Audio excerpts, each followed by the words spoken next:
welcome to my Tuesday coffee break, and we're going to be discussing traditional bows and stuff like that. I have mostly traditional.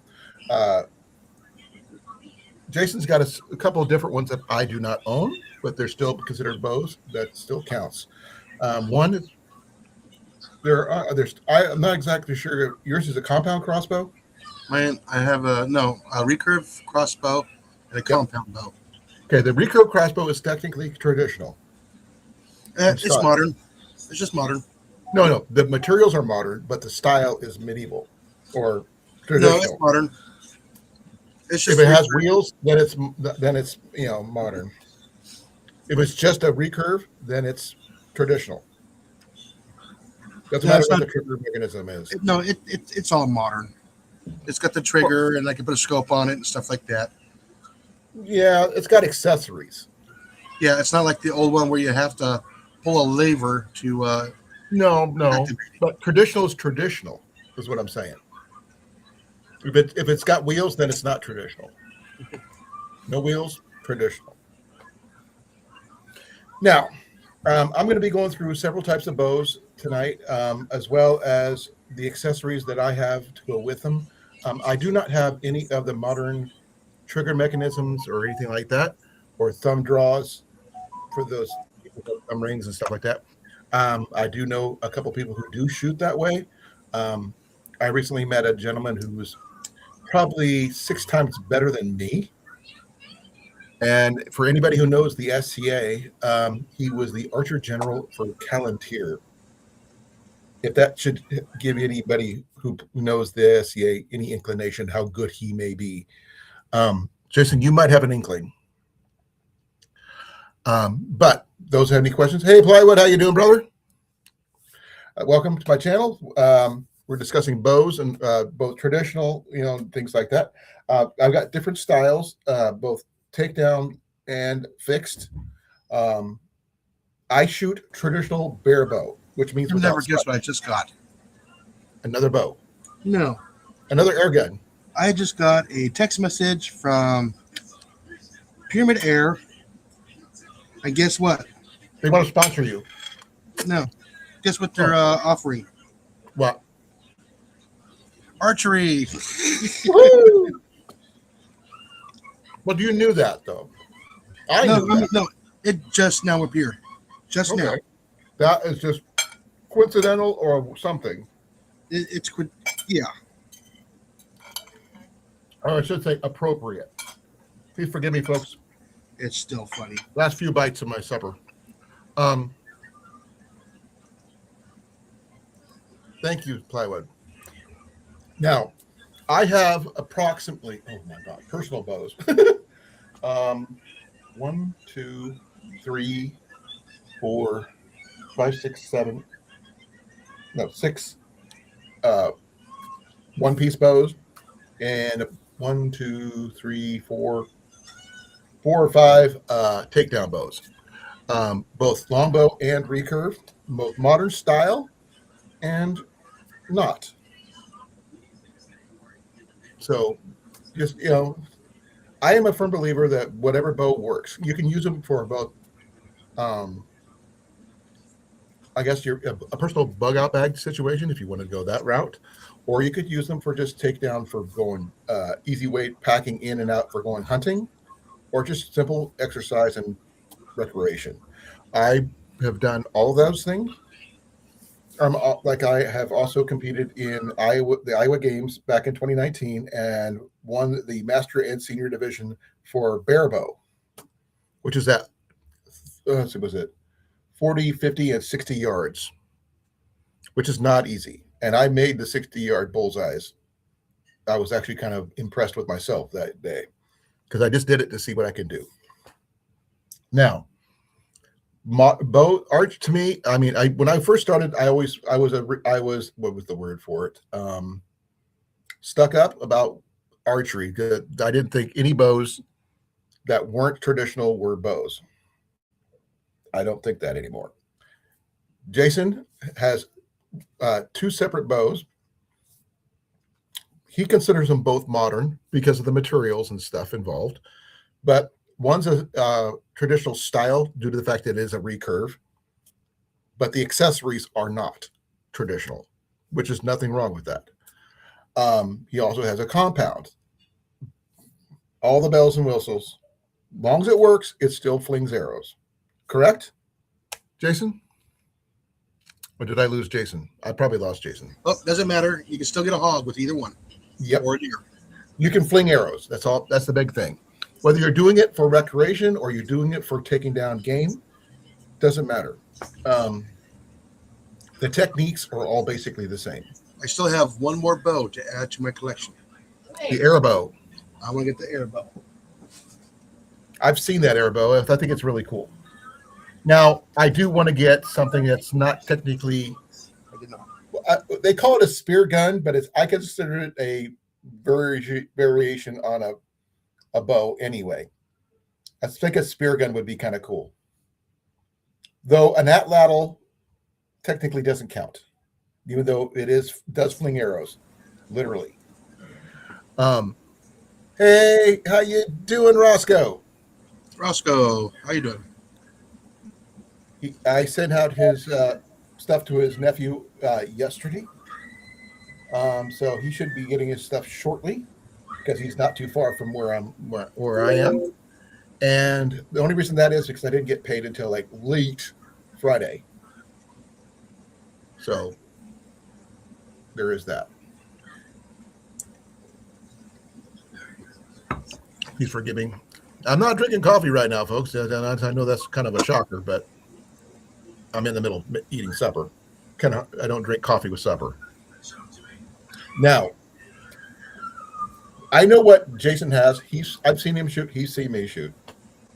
Now, is there anybody else? You're most welcome, brother. Is there anybody else here who has bows? I'm not sure if Molly shoots. I can't remember. No. She loves watching you shoot. Not really. Not really? No. That's too bad. She watched me shoot the mice, but yeah. Well, it's not the same thing. Yeah. Jenny actually used to shoot a really nice medieval style crossbow with a lever action style. We had gotten it for our wedding gift when we got married 15 years ago. Wait a minute. Now, if you had the old traditional bow that has the lever and you have the trigger mechanism that falls, would that be considered a falling block bow? Crossbow. Say it one more time. Now, the one that has the lever, like the old style. Can you do me a favor? Yeah.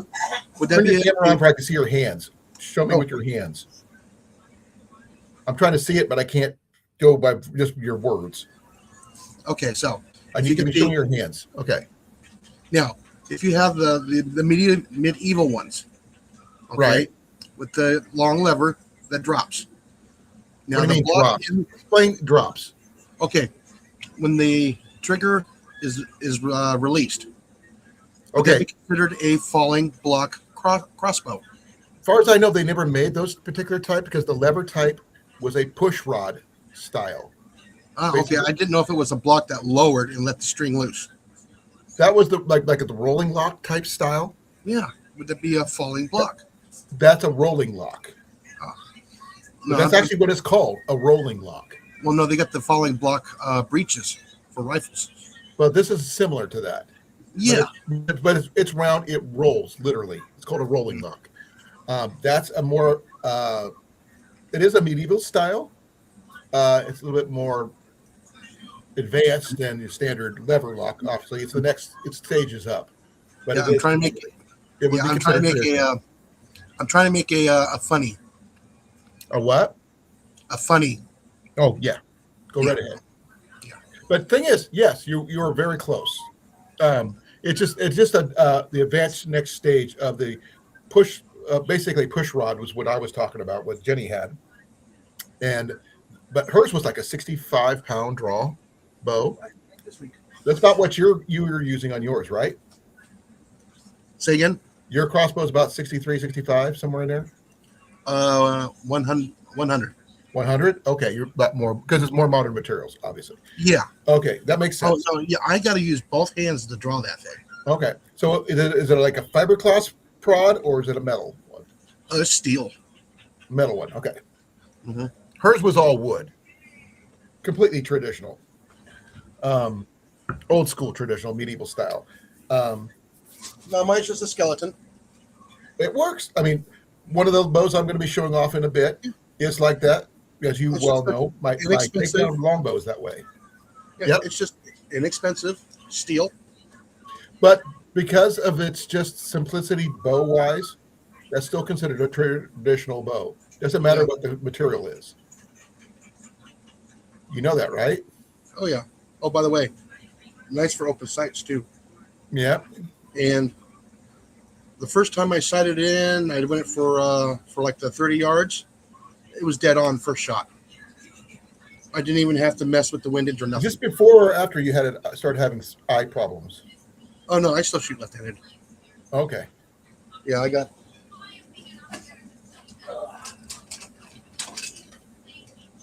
Bolts for days. Now, do you prefer feathers or vanes for your bolts? I prefer the vanes.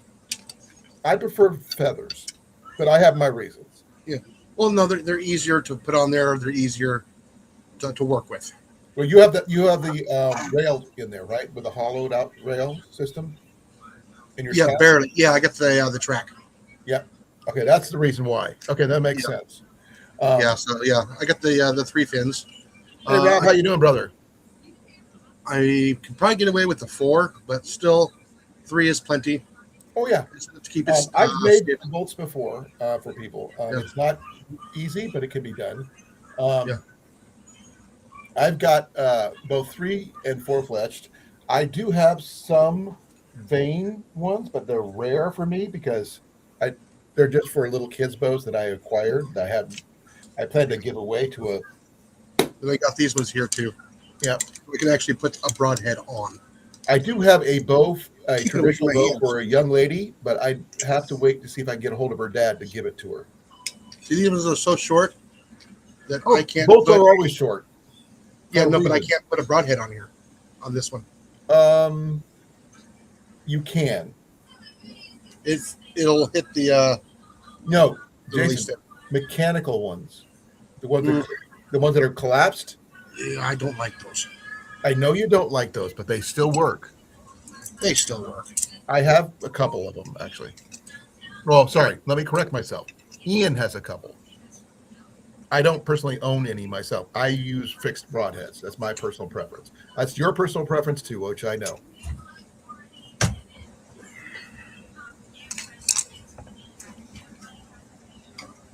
Now, I pull a heavier than average bow for traditional price. Because my low average is like 55. To a lot of people, that's kind of heavy especially when it comes to hunting with traditional bows. They usually go a little bit less. Myself, I prefer 55 is my low, and 74 is my high.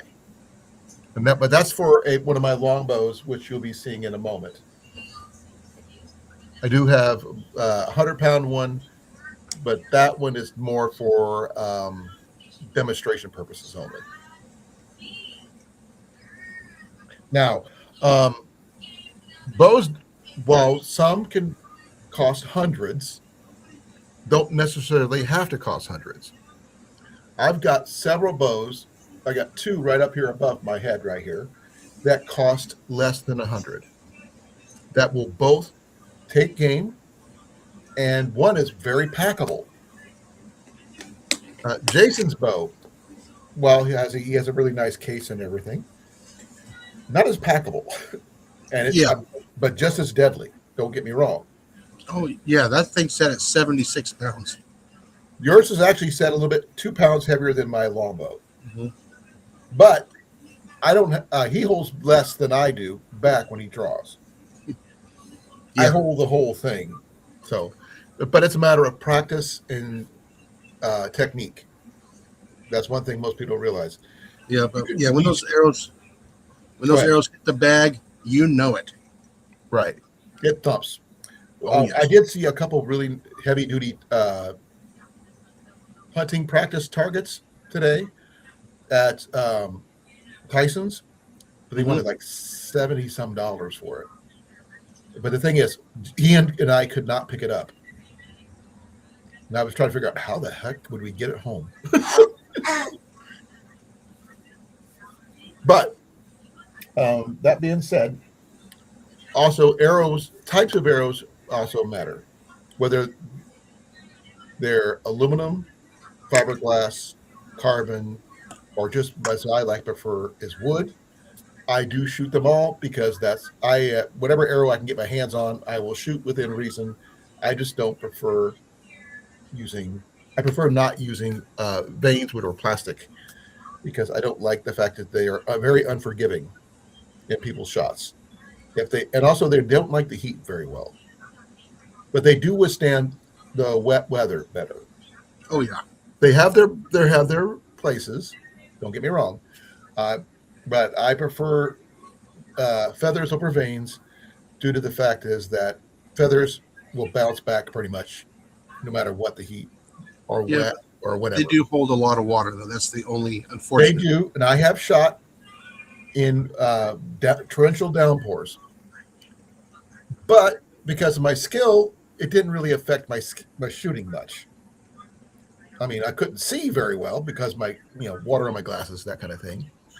But I was still able to hit my target where I wanted to, within a couple inches. But that's because I had practiced a lot. Now, basic target shooting, you could just use a simple broadhead, a field point right here, just like this. And as you can see, this one is a 4-fletched arrow. Now, I prefer 4-fletched because I like the way they shoot through my heavy bows. Now, people do say that 4-fletch will reduce your flight speed, but with the poundage that I use, it doesn't change that much. Now, Jason's on the other end, his flight speed is very high because he is using a 74-pound compound, which imparts a lot of energy, right, like that. Mine doesn't do that as much, but does it hit just as well? Yes, it does. And you can also vary your power. I cannot. Exactly. I mean, mine also, if you bump your sight even a little bit, it can be thrown way off. You have to bump it pretty good, though. But you would have to drop it. I mean, you would have to drop it like if you were dropping a rifle with a scope. Right. Myself, I don't use sights. These are the ones that I use right here. Now, even though I don't shoot as much as I used to because of circumstances, because I can't shoot in my backyard right now, especially since it's winter, doesn't help matters much either.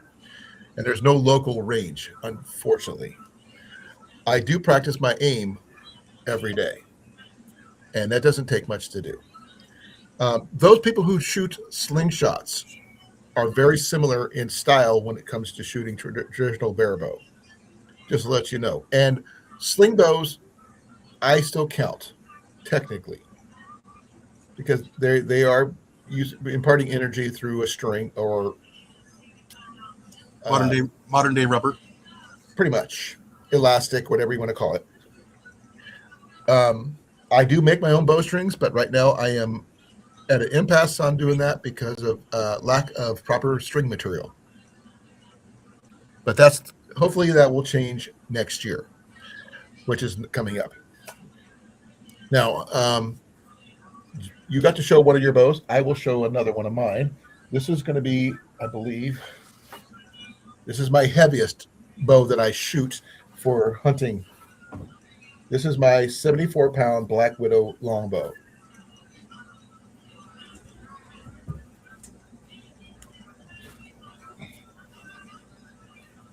Now, this one here is one of my favorite bows.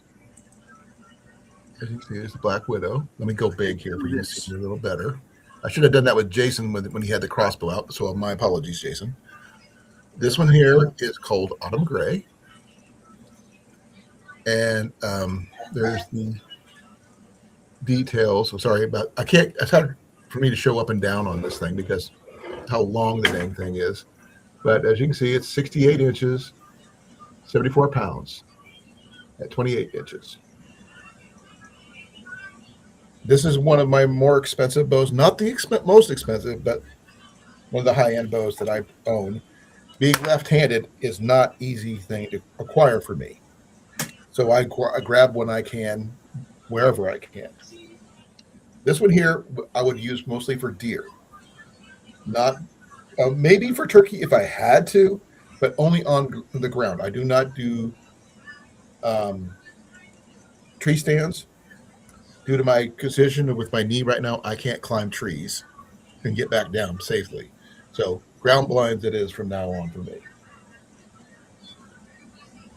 Now, that's one of the higher ends. One of the easier, cheaper versions. There it is. For those people who do shoot like I do, who want to shoot or on a budget, this is the cheapest bow. Give me a second here. I got a picture of my bow. I forgot.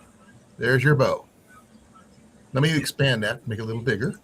Yeah. There you go. Yeah, there's a. Explain your bow, please, Jason. Huh? Explain your bow, please. Mine is a Hoyt 76. It's old. No, I got my quiver there. I got the sights. Older. It is older. Yes. It's got a strap. I just need to get a. I got a release. I just need to put one on. Which type of release were you working with? A trigger release. Trigger release. Okay. Mm-hmm. Just wanted you to verify that fact because it's different types. Yeah, it just keeps it from rolling off the fingers weird and changing the trajectory and trying to keep it all exactly the same. Right. You got your silencers, your dampeners, your weight. There's another thing that my bow has that yours doesn't. Mine weighs probably about a third or less. Yeah, yours. This thing's not light. Mine weighs a lot less. That's a big thing. Between the two, they may be almost the same poundage. Pretty practical, about the same. Mine is a lot lighter and easier to hold on to over a long period of time. I can hold it out at like this further and longer than he can hold his. Yeah, but I can hold mine drawn for a lot longer too. True. Well, with practice, I have learned to do that too, but that takes a lot of strength and endurance. It does. Even with a compound, it does take some stamina for if you're going to be holding it longer than a minute. A minute is a long time. It is a long time. Doesn't matter what your draw weight is, what you're using, a compound to crossbow to whatever. That is a long time to hold your bow up. A long time. Even when your crossbow, holding that up for that long is still quite a bit. Yeah, I can hold mine, then I'll start getting fatigued around about 20 seconds, 25 seconds. I go about 30, 35, especially if I'm doing full draw. But I don't draw until like the last second. Yeah. Because don't get me wrong. I can hold it for a while, but I aim better when I wait to pull. But the bow I'm going to show you right now, $89 and some 99 or $90 if you want to count it that way. This was from Amazon. This is the Deerseeker outdoor from Deerseeker Outdoors. This is a 55-pound left-handed takedown recurve, which collapses down to 23 inches, which in those people who do have packs and stuff like that, bug out bags, whatever, this will fit in those. Now, most arrows will not. I do have some that are coming that I will show you when they come in, but I don't have them at the moment. But as you can see, it does have all the same attachments that Jason's bow does. Mm-hmm. It's got the rest you can put for the arrow rest, see, which is on this side. The spot for the sights here and here, and for the counterbalance, which is right here. It's not for counterbalance; it's for a laser pointer. If you have a laser pointer, but this one here can be used for bow fishing, which was one of the things this is going to be used for. This bow in particular is going to be used for bow fishing by using one of these, which is a reel seat, which allows me to hold one of these reels for bow fishing. But you could also use it for just regular hunting, no issues. Like I said, it's a left-handed bow. I have trouble finding left-handed bows for any reason, multiple reasons that are within budget, which is really impossible nowadays because left-handed gear costs like twice as much. Yeah. So I got another bow reel that I will show you in a minute, but I have to use it with my longbow, which I'll show you in another minute, because it's the only one that fits it due to the style. Like I said, this is a. Let me make myself big on this one. It's 62 inches at 55 pounds at 28 inches. Now, this is styled after the Samick Sage, which is a different color basically, but this one here is a nice color for what it is. My opinion, anyway. But very budget friendly. Now, this would be considered a good starter bow. But the thing is, there's nothing wrong with you using starter bows for your regular bows. Not one thing. If that's what you're comfortable with, that's what you use. Right, Jason? Yep. Get what you can afford and what you can handle. And also, this is a good starter system to get you used to. As you can start off with a much lower poundage system, like mine. Mine's 55. You can start off at 30, 35, whatever, to get used to it. Then you can change out the limbs, which is one of the best reasons for these style of bow, and switch out the limbs for a much heavier poundage bow as you get better and more experienced. Mm-hmm. Now, go ahead. Believe it or not, you can do the same thing with compound bows. There is a range that you can use. All you have to do is just change the cams. But not everybody has that capability. You have to take it to a shop. Right. Unless you know what you're doing.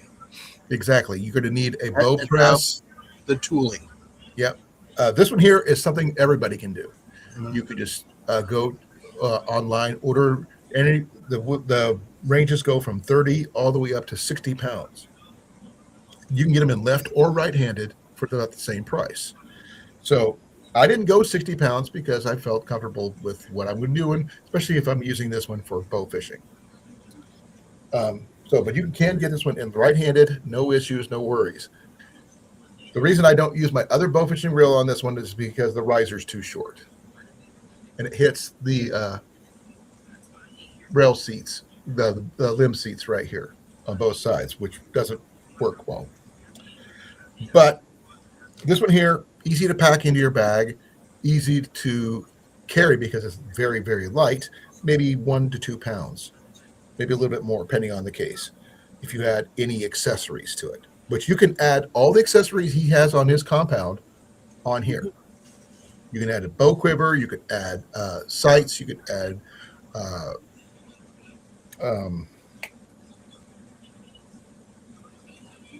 that's in my mind, Jason, I'm freaking arrow rests. Yeah. You can add an arrow rest right here, just, or you can do what I do.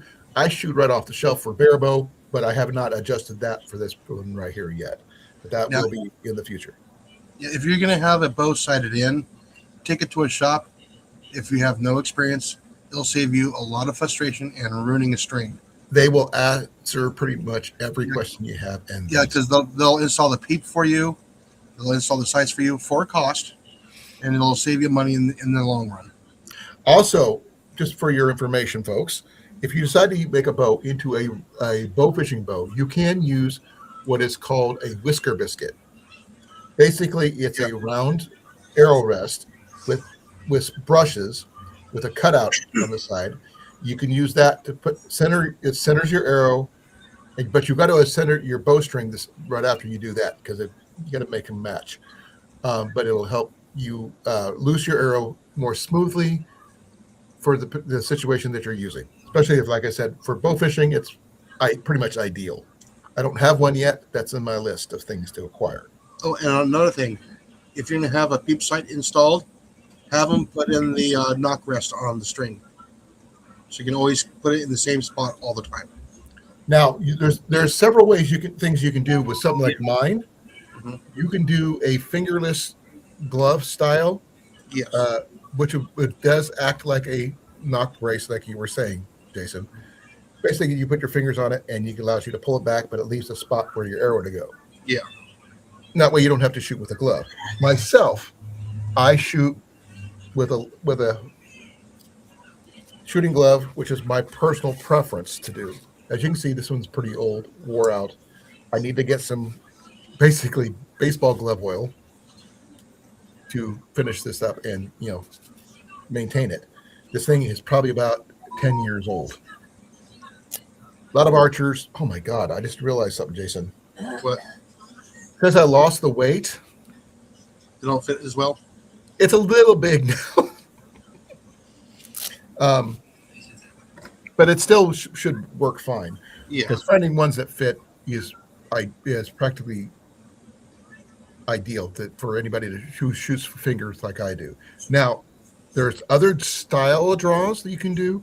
There's different style of bows, which one of them I do not own yet. Well, actually, there's a couple that I don't own yet that I would like to get in the future, but they're not what are called standard bows that everybody carries. But that's for another day. Now, budget is everything when you're first starting out. You don't have to spend $1 million to get your bow. You can go to a pawn shop like Jason did and acquire your bow. I got mine. A fraction of the cost. I got mine at Goodwill. Or Goodwill, even then, even better, even for the fraction of the cost. The same bow would be at a pawn shop or anything, or a private place on Facebook Marketplace or eBay or something. How much did you pay, Jason? $62.75 on a half off day. There you go. Now, plywood. If you are interested in knowing about bows, let me know. I can help you. I can point you in the directions where you need to go, or at least where to look to acquire something that you can do. Arrows are a little bit more tougher because I prefer wood, but Jason prefers carbons or aluminums. Jason, Carbon. Now, I do own some carbons. The only reason I own carbons is because I won them in a contest. Don't ask me, I do use them. It's just not very common for me to do that because they are very skinny for my bows. Now, my bow I just showed you would be able to shoot those, but my longbow would not. It's too light for my longbow. The nickname that most traditional shooters call those is like soda straws, because that's how big they are, like sizes of soda straws. Now, I do have them feather fletched, which is my preference. Give me a second. I'm trying to remember where I put them. Oh man, my knees are hurting. I just need one of them. Oh, there they are. Forgive me, folks. I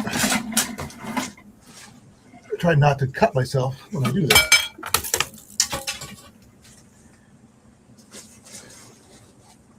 Yeah. This is what I was worried about.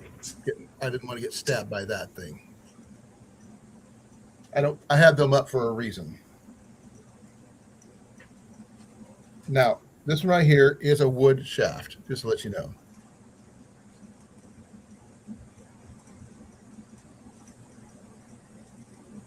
What do you think of that, Jason?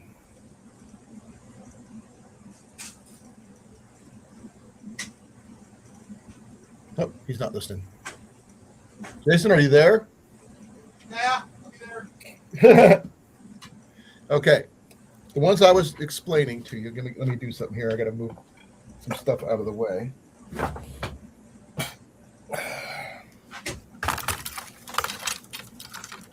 I said I'll be moving around in the shop. Okay. Let's not do that one. I messed the fletching up on that one. Oh, here's a good, that was a decent example, but not a great example. Man, I really messed up my arrows. Well, I'll use this one as an example because it's the best one I got. I use 4-fletched, as you can see. They are kind of rough and right now because I have been shooting them for a bit. And I use a 3-bladed broadhead on this one. Though I prefer 2-bladed, this is what I acquired and put together. These are great for 55 pounds, about 60 and below. This one here is I believe it's a 400 grain. Let me double check. Yeah, this is a 400 grain. So this is great for like a 50, 60 pound bow. Now this one here, I will probably swap out for a judo point or something like that for small game, but this one is mainly for deer.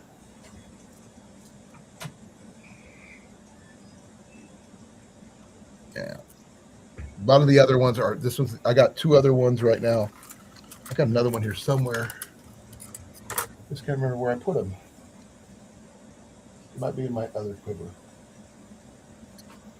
I've got like 3 or 4 quivers, folks. Just to let you know.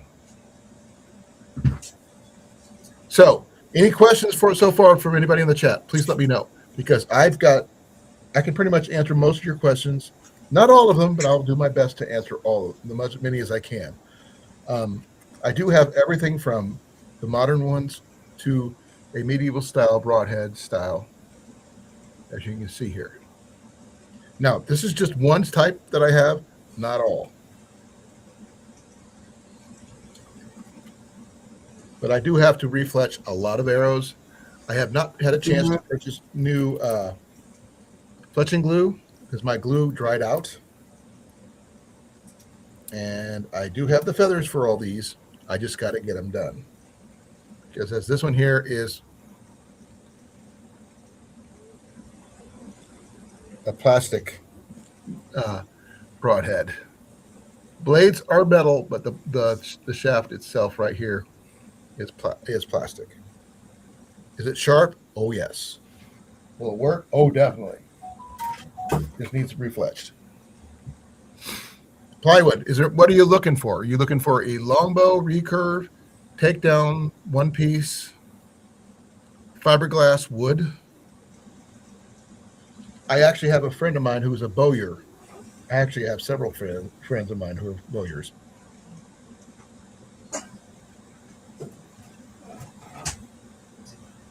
Please feel free to ask me questions. I am fully up for that. Mooch is in his bed. Oh, okay.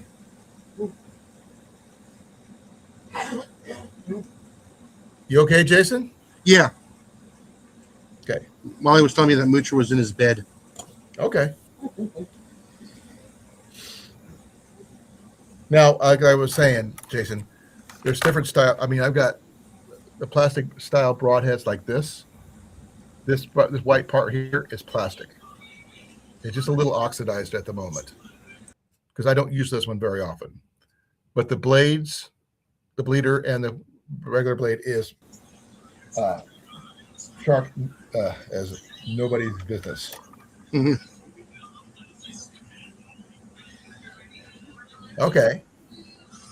This is another one, like I was saying. This one, I believe, is a Zawicki broadhead, which is, I have quite a few Zawickis, just to let you know, because that's my personal preference. And this one here is just a simple 3-fletch fletch. A friend of mine who's an Eagle Scout made this one for me. I had a dozen at one time. I don't anymore. I kind of broke them as they went along. And I haven't been able to repair them because he moved away.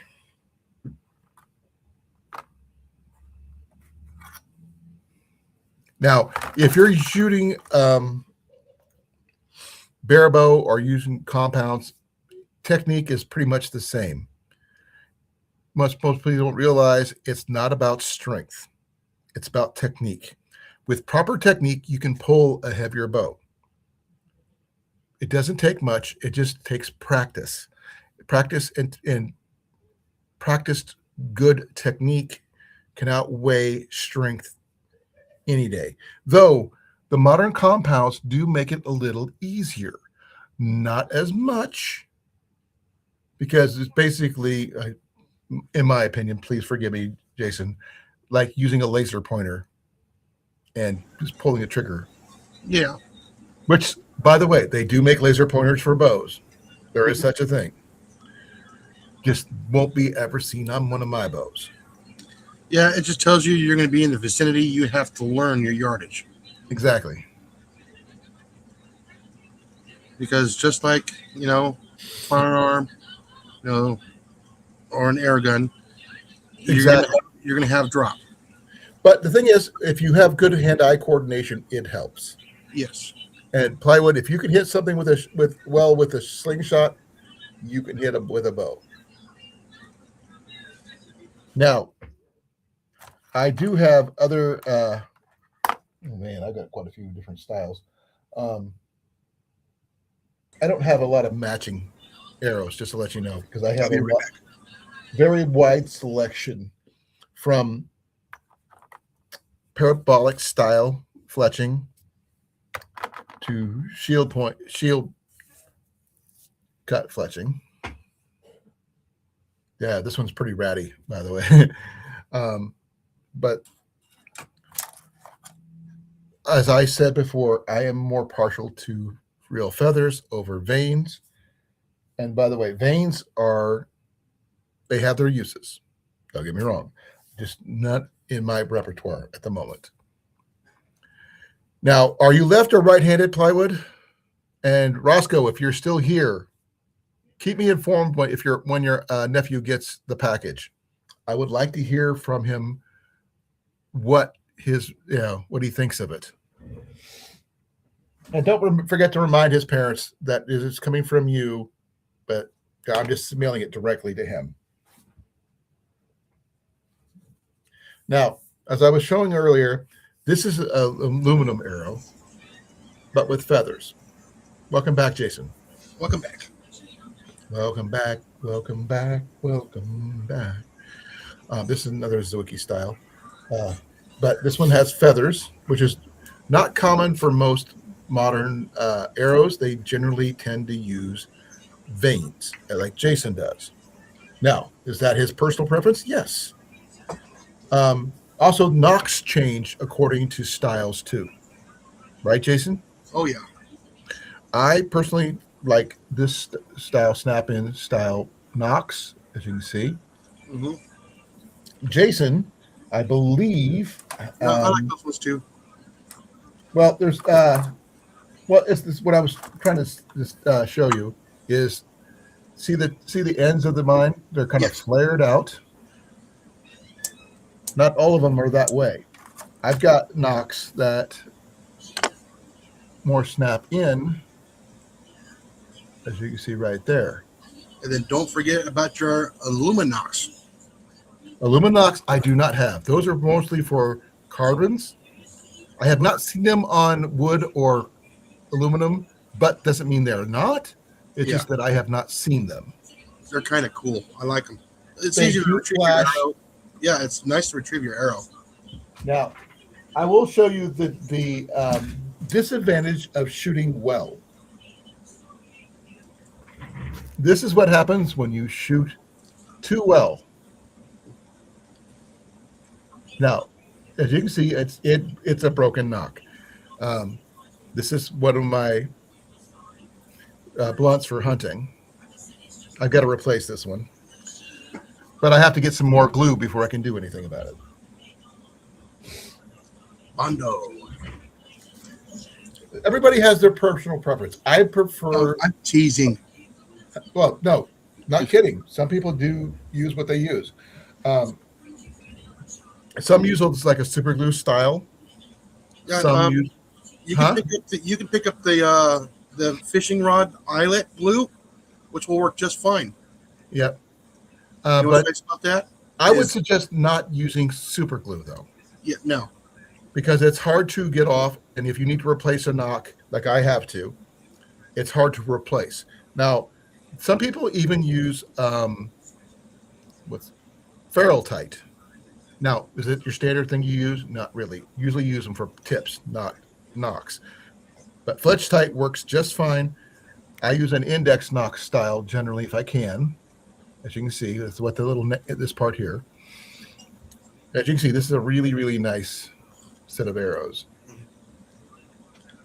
Yeah. Well, the nice thing about using that glue that's used for the fishing rods is if you got to replace it, all you have to do is heat it up with the lighter and it pops right off. very similar to what Ferrotite does. Yeah. Ferrotite is a heat-activated glue, which is very similar to if you wanted to use something in a pinch and you didn't have anything available, that would be like pine sap and ashes mixed together, make a really good glue, similar to Ferrotite. Yeah. What is that? Coherex? I don't know. I just know that's what you can do with it. There's a difference between knowing what it is and doing what it is. I just use it. That's what they say. Someone told me this is what you can do. I just used it, and that's what I call it. So,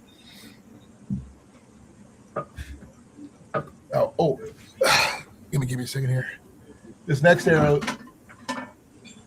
is one of a set that I modified recently.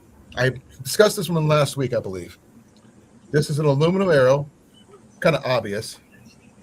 No, this is not the silver arrow that Robin Hood shot, but it's got a nice blue knock, orange and white feathers with a white cock feather. But it's a field point, but I added a simple washer, which will allow this one to become a small game head situation. Great for like rabbits, squirrel, that kind of thing. How's that fly, by the way? Huh? How's that fly, by the way? It's not, well, it depends. If there's a lot of wind, it can affect it. But at the small distances you end up having to shoot with a bow anyway, especially with, rabbits, you can go up to about 20, 25 yards, really. If you have a lot of practice like I do, I can probably go out further if I wanted to, but that's because I use a heavier bow. Might affect it. I have not tested it out that far, but I can hit pop bottle size target or little small stuffed animal at about 25, 30 yards. But that's not the ideal. That's a little bit far out for most people. But the thing is, this point will also catch grass. That way you don't lose them as well. And finding right-handed bows for you, plywood, would not be an issue whatsoever. And you can find, the same price I quoted you for like $89 for that Deerseeker bow. It's on Amazon. If you want the link, let me know. I will put a bunch of links to a lot of the places I know in the description after the live. That way people can, look for themselves, figure what their budget is, and see what they need to do. Now, if you have a decent budget, you can start with something a little bit different. Like they do make bow fishing bows for about $145 or so at Bass Pro, Fleet Farm, a whole set. Now, they are both two different styles. They can go the compound route, which is a little bit more expensive, or the Recurve route, which is a takedown model for a little less.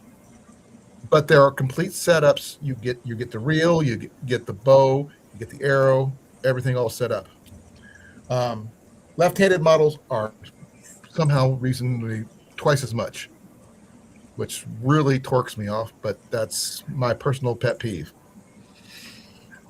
Now, you can get good used equipment on Facebook Marketplace, which I have found. You can get them on eBay. One of my bows, which is a 55-pound solid fiberglass longbow, picked it up for $15. I sniped the guy at the last second for $15. Loved that point. Used that bow for years before I upgraded. I would, if I all have to do right now is throw a string on it, and I could hunt with it today. Hey, there's one on the Amazon right now for $99.99. Exactly. Is that Recurve bow? What is that? 3 arrows, the reel set. It's a pretty good sized kit. And there's another one there for $115. Do you want to put that one you just found in the link in the chat? Yeah, it's just the main page here. I haven't been doing any research while I've been doing this. Normally I research as I go, but today I am just talking. Let's see if this works. And if you do, I will put it up on my channel. Oh, yeah, it's way too long. Hold on.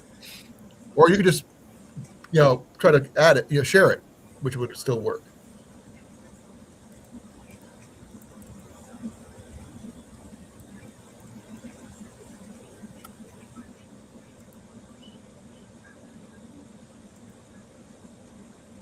Oh, jeez, come on. Are you having trouble? Yeah. See if that works. Give me a second. I'll test it when it comes up.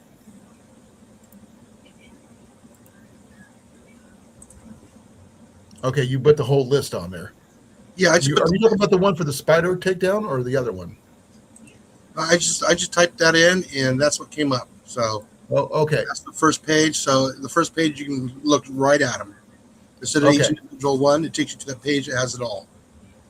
Give me a second here. I actually pulled up that one for the Finn Janner $99 bow fishing reel.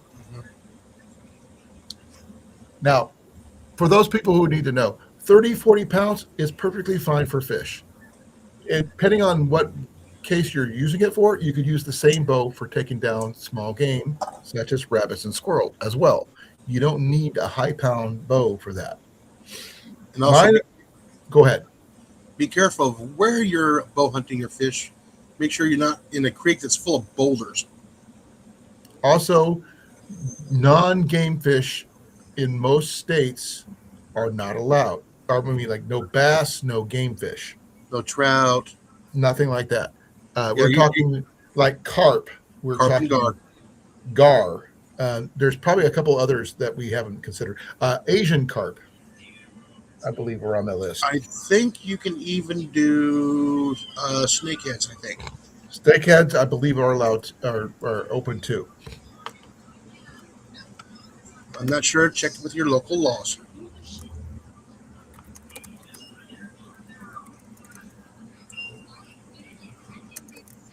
Yeah, so there's the page right there so you can get your start.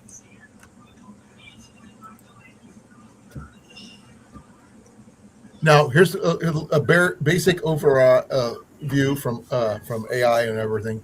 Carp, gar, both longnose and alligator, buffalo, catfish. Really? I did not know catfish were allowed. Bowfin and suckers. And that's where you are, right? Huh? That's where you are. No, I just said in all states is what I looked up. Oh, okay. Now, game fish like bass, trout, redfish, not allowed.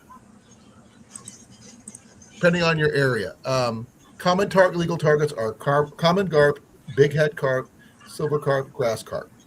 Yeah, right there. Took says tilapia is one. Yep. Tilapias. I've seen a lot of people from Florida do after tilapia. And I believe Big Mike Fishing is another one of the guys who do that. Really good bow fisherman, by the way. Gar-wise, you got long nose, short nose, spotted, and alligator. And buffalo are big mouth, small mouth, and black buffalo. Now, It's carp. Okay, the other fish is that catfish. I did not know you could do catfish. That's the first one for me. Freshwater drum, bowfin, the dogfish, suckers, shad, tilapia, which he just mentioned, and snakeheads in some areas. But you make sure you do need a valid fishing license to do this, or bow fishing license if your state requires it. Ours here in Iowa does not. I don't believe Texas does. I'm not sure. But you do need your fishing license, though. They change by state, even by county or waterway. But check to make sure. Never shoot bass, crappie, trout, or any other sport fish unless they explicitly tell you you can. Invasive species are almost always. Yeah. You can, but you can get in trouble. No. Invasive species. Invasive species, yeah. Invasive species are often encouraged to get rid of, like Asian carp and snakeheads. But game fish, no. But if you're always worried about it, check your local DNR sites, like for Iowa they would do, and before you go.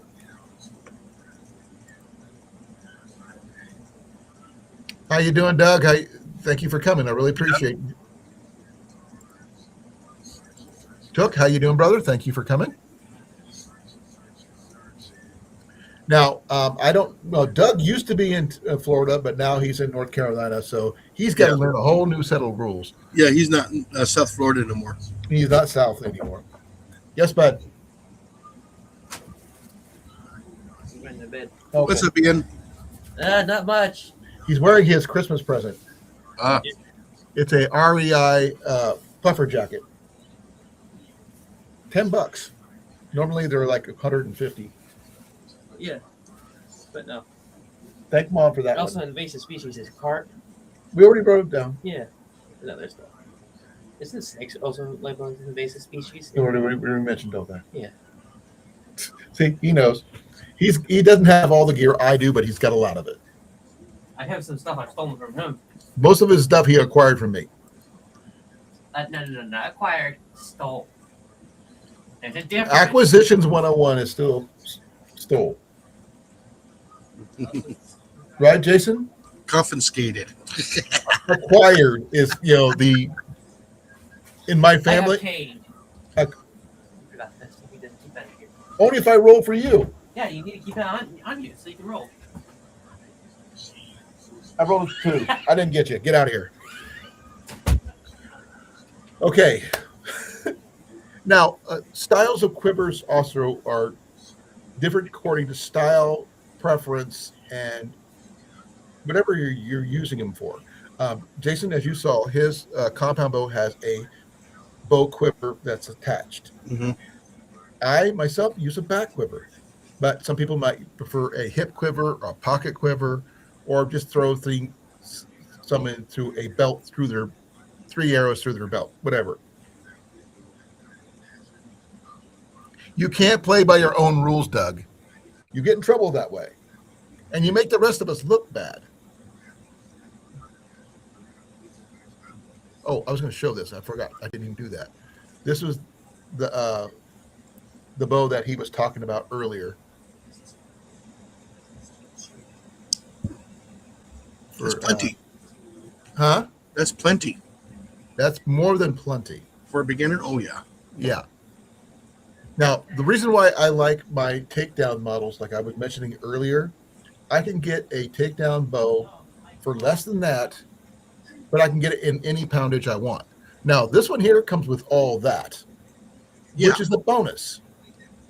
That particular style can be used left or right-handed.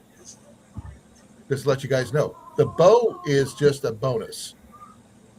So if the riser is everything on that one. Even though this one says right-handed only, you can take all the accessories with that and use them on the bow like I just showed you.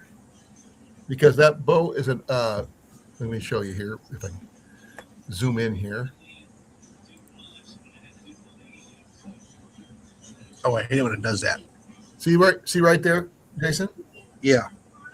Right there. That little thing shows me that bow is reversed, that reel is reversible. Yeah. So you can use that bow with a left-handed person or a right-handed person, which makes this set very versatile. Now, if I was going for that particular setup, I'd buy that bow, give that bow away, and keep the accessories. No, is that one? That one's right-handed, isn't it? It is set up for right-handed right now. They do not offer a left-handed version. That'd be nice if they had an ambidextrous. That would be nice. But as you can see, it's mostly right-handed. Yeah. But as you can see, that whole thing is set up. I could use that one by just taking the accessories, everything you see here, and throw it on the bow I just showed you earlier. And it would be perfectly functional. And even then, the reel seat, which you see right here. Give me a second here. I'm trying. Right here, that little thing right there is what the same thing is like I was showing you earlier that I have that's blue. Now, that has, let me bring this down where you can see me better. Give me a second. Now, this right here does have some things. You can add accessories on here. You could add a little fishing reel attachment. You can add a counterbalance if you want to, something to guide your string, whatever. Or a flashlight. if you're going for you could what oh that's one thing we never discussed, Jason. You can bowfish frogs. And yeah, you can also bowfish at night too. Yep. That's one thing that you can do with bowfishing you can't do with a lot of things. Now, bowfishing frogs was something that Jason and I were planning on doing when we did the get together back in 23. Didn't happen due to circumstances. But doesn't mean we wouldn't want to try it again. Now, I don't know the rules down in Texas. So I have to wait and see. Yeah. We can use tannerite. We can use tannerite here. I'm kidding. We can only use tannerite for the hogs. We can use tannerite for tannerite just to blow things up. And beaver dams. We don't, well, we can do that too. Ooh, do that with an arrow. No, we won't set it off. Oh, if you set the arrow up right, yeah, you will. It'll go boom.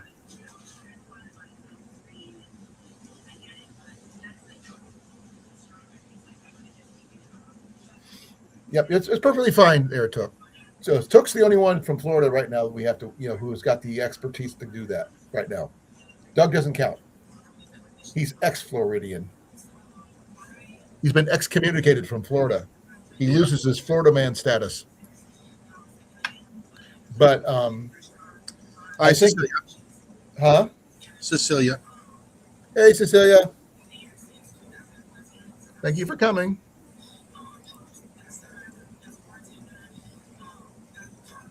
Merry Christmas for those people who do celebrate Christmas. Yep. Oh, almost forgot. Yeah, Merry Christmas, everybody. You said Merry Christmas before. Yeah, but I've seen the new people that have been into the chat. Right, that's true. I said it at the beginning. Merry Christmas, Happy Holidays, Happy Hanukkah, Happy Kwanzaa, whatever you may believe. Happy whatever. Season's greetings, everybody. There's that one too. Even though that might torque some people off. I'm good with everybody. Well, like I said, you can use that on both the equinoxes and what is it? The other one?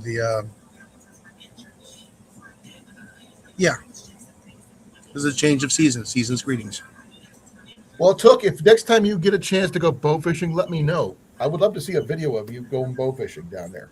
I have watched like Monster Mike do his thing down there, and a couple other people do some. What's his name? Lake something. He's from Florida.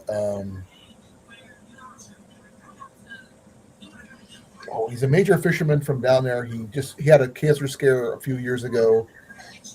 He survived. I can't remember his name. It'll come to me when I least expect it. But he was also, huh?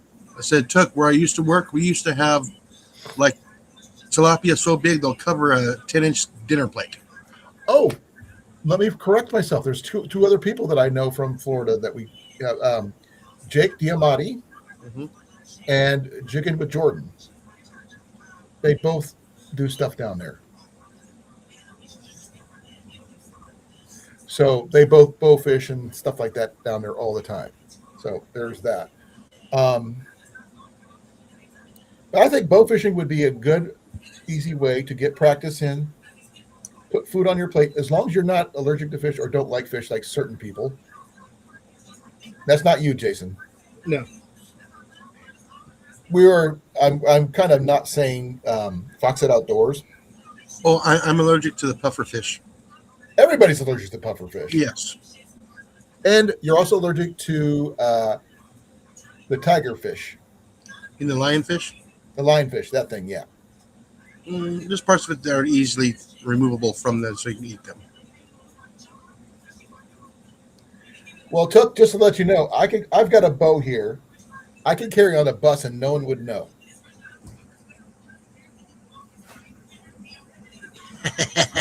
Silver weapons. Right, Jason? Yeah. This is my bow fishing one I would use with my bow fishing setup. Now, I have an arrow coming. There's a takedown arrow that will fit in here. Now, my normal bow fishing arrows, this one's not complete, which I need to add a new tip because Ian stole the tip off of it before he gave it to me. But I plan on using this one with my other bow fishing setup when I get a chance.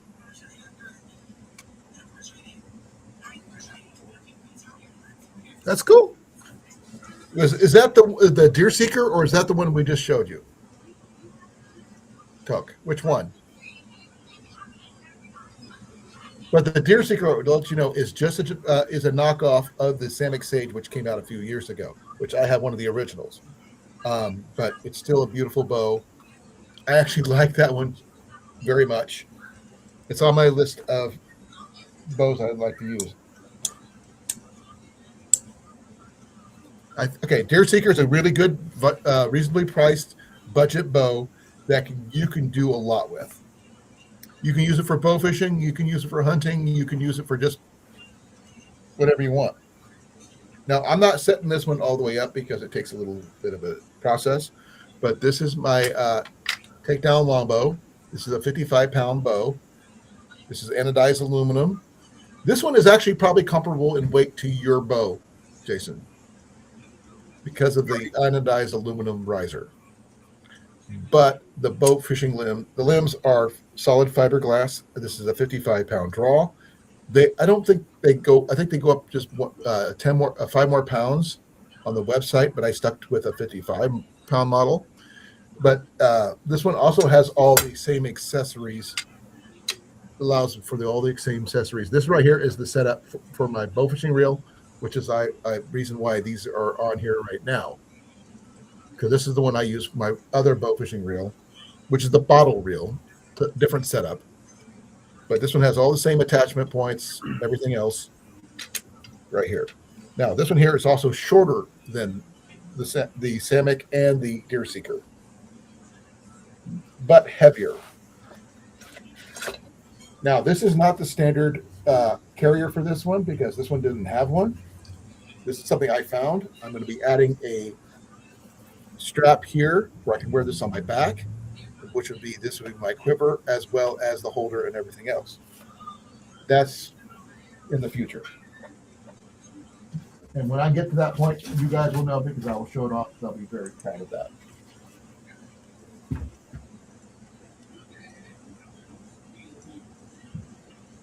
Oh, I bet. I think you showed me where you live. You know where you lived before it took. And Jason, he lives not too far from water himself. Only problem is he's got to watch out that there are certain turtles he cannot touch. Yeah. Now, I don't know about bow fishing for turtles per se, because I wouldn't. I would not. Well, in a survival situation, all game is game within reason. But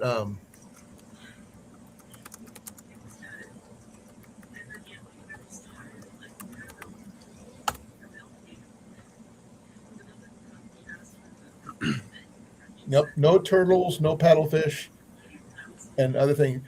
But which is really weird. Paddlefish or spoonbills or whatever you call them in your area are generally caught by snagging. Yeah. Well, that's It's really weird. They allow you to snag them, but not shoot them. No, because they need to be released. You can only keep them on like 1 or 2 days. No, not the ones up here. When you catch them up here, you snag them up here, you got to keep them because you can't release them because they use treble hooks and stuff like that. They're too injured to be released.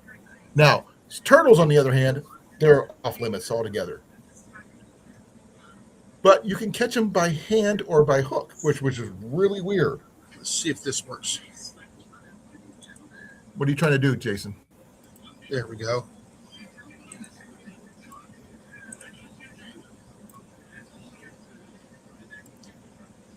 And that makes it easier.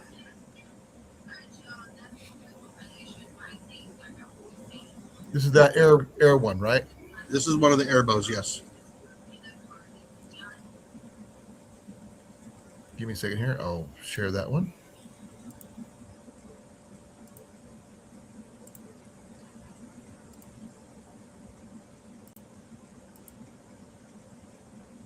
Give me a second. I'll make it even bigger. Where am I at?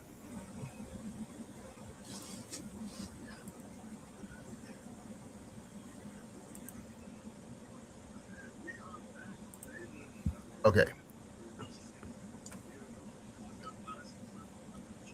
Hey, isn't that you, Jason? Nope. Now, this is very similar to, this is what Jason was referring to as a airbow. One of them, yes. It is a style of airbow, not exactly the airbow. There's actually, I think that's trademarked, I believe. Yeah, Umarex is the name. They have many more different arrow slingers. Now, I don't know if you can get them in different colors, but they're generally that color, I guess. This was the fishing. This is one is meant for fishing. Yeah. They have the other javelin that you can use for pellets and slugs. If they're interchangeable by changing the barrel and the mechanism, I don't know. I believe that's a catfish he's got right there. No, No, that's a gar there. But that was a gar. Yeah, I think the other one is a precautionist. we just, yeah, what do they call it? That looks like a precautionist. That's precautionist. It's a invasive species. yes. Because I remember Jigging with Jordan was getting rid of a bunch of those. Yeah. Now there, you can see that this setup here, it's got the. I think you have to buy the reel. I'm not sure. Reel not included. Yeah. It says right there on the box. But the reel, like I showed you earlier, or even off the that other bow that Jason found, that $99 setup would work on this. Now, you got to be careful because the arrow speed can snap the line if you're not careful. So that's why they generally use low-powered bows for the most part. But you can get really high tensile bow fishing string that'll handle a lot of tension. Yeah, this one has been tamed down so it can use the arrow. Right. Now, the bow does not have any fletching, but it does have the slider part that I've got on like this arrow right here. Give me a second here. I'm sorry, taking this off here, Jason. Yeah. Like this one here, it's got the slider. You got a version of the slider on that bow arrow that you were showing in that airbow.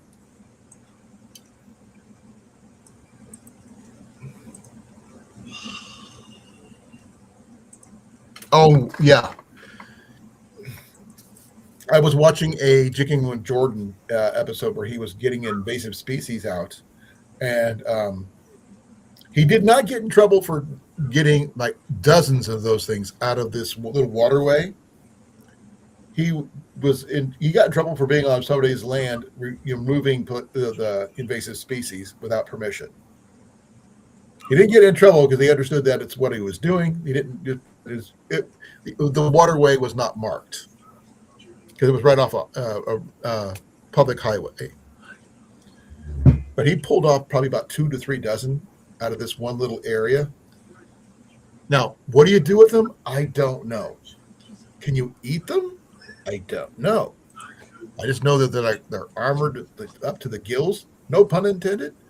But yeah. Now, do I plan on doing some bow fishing in this next year? Yes. I've got some major plans for doing using both my bow setups. I do plan on replacing this particular reel seat because I found it's like really, really freaking heavy. I found a lighter one over at Fleet Farm that's like 1/3 the weight. When you combine that with the weight of this bow fishing reel, it gets kind of heavy on your arm. Now, I'm not familiar with sailfin cats, so I'm assuming that's something that's mostly down in Florida.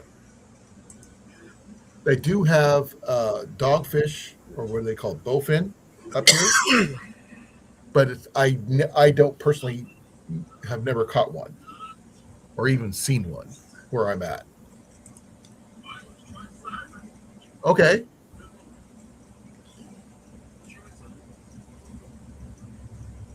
Good call there, Took. Now, are you planning on going out anytime soon?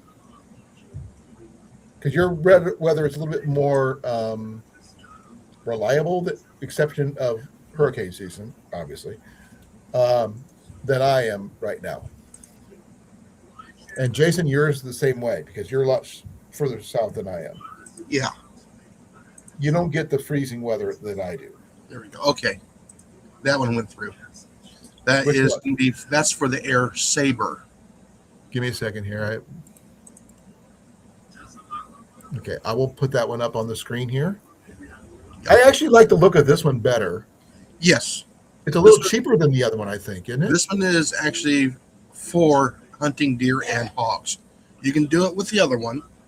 Okay, give me a This second. one shoots an arrow to 450 feet per second with 169 foot-pounds of kinetic energy. Give me a second here. Let me bring it up. Okay, and I'll make that even bigger. I'm not sure if that works for you. You can see me move this But around. Yeah, you do have to have a pump or a some way to fill the reservoir.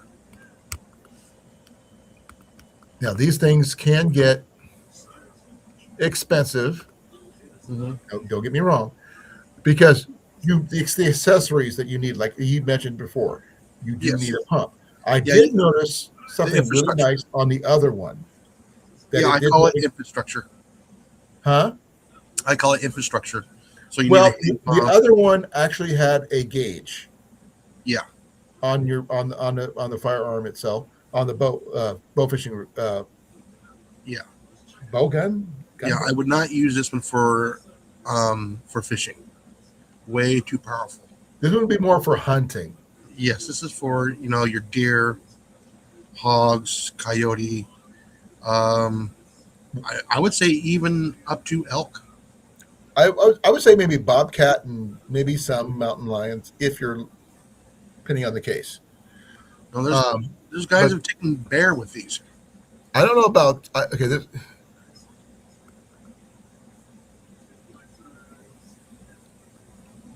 now it's not like it doesn't have a lot of arrow speed compared to some things, but it does have enough. This thing's as fast as the one of the top crossbows. And it's fairly, within reason. It's budget within reason. Yeah. Because I think the other one was a little cheaper, I think. Yeah, but it's not nowhere near as powerful as this one here. The other one was a little bit more expensive than that one. But that one could be used, even the one we showed earlier, the blue one. Yeah. With the right conditions, right arrow attachments, you could use it for like small game. Yes. Which is one thing I like about some bow fishing setups, including mine. In an emergency survival situation, I would still leave that string attached, and I would use that on small game if I had to. That way, it would snap the string with this one here. The other one, if you're going for like small game, when I'm talking about rabbits and squirrels and stuff. Yeah. If you hit a rabbit with that, it's not going anywhere. You'll be able to reel it in, so to speak. Oh no, he'll be stuck to the ground. If he doesn't die, he's not going to like take off on you. You can reel him in, literally. This one here that I have here is got 200-pound tests. That's pretty significant. Not the highest, by the way. It's not a braid. And as you can see, it's yellow or greenish, whatever you want to call it. I have it set up for left-handed. And before anybody asks, I have it this way for a reason, because I have to hold my bow in my left hand. I have to have the arrow this way, the reel this way, because I could reel this way with my left hand. Most people don't realize that I can't shoot a right-handed bow left-handed because it doesn't work for me. Everything's backwards. Oh, yeah, okay, who else has got some more stuff? Hey, anything's possible, Took.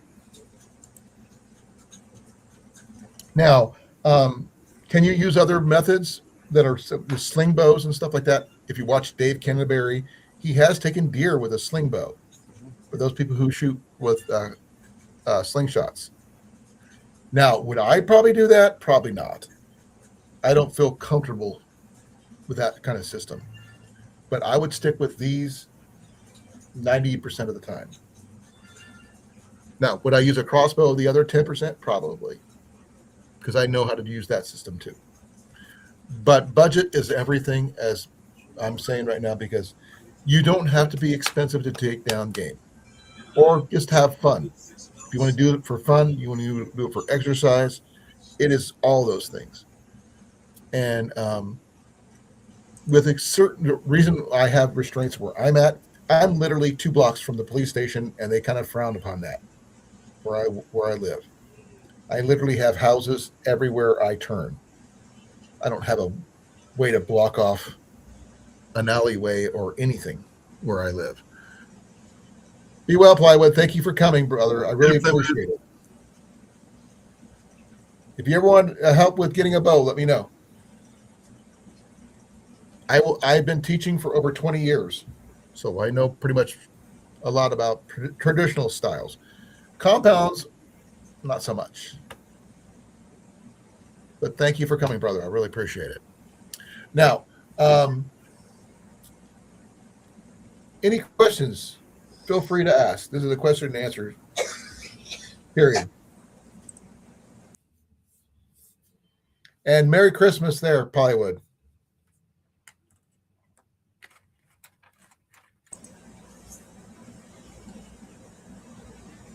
Now, Jason can probably answer some of your questions about the compound because that's what he shoots, but that's not his primary focus. Yeah, that's my backup. Now, your backup is the crossbow, correct? No, a pistol. Well, we're talking bow wise. Yeah. Firearms are completely different. Yeah. Same for me, as you know. Do I have some? Yes. Is it my primary one? No. Because you can't hear mine coming. But I do know that some air rifles can be very loud. Oh yeah, the big bores get loud. I even have a 177. That sounds like a 243. Oh yeah. It's loud. Oh, I understand there, Took. I just got hit with a $185 registration fee for my truck yesterday. I was expecting 85. It was 185. Yeah. Took later on. You can look up the Air Saber hunting bear with the Air Saber on YouTube, and you'll get several of them that'll pop up. I think he was looking at getting the Deerseeker though. I think he does a lot more bowfishing than he does anything else. But no, it's just unique. You know, wow, another new tool. Oh yeah. New tools are always good as long as you can acquire them. That's the biggest issue. That's right now, it is not cost effective for some of the people to get into this sport unless you have the budget to do so. I mean, I'm sorry to say it's not budget friendly right now. That's because the costs will come down eventually, but it takes time.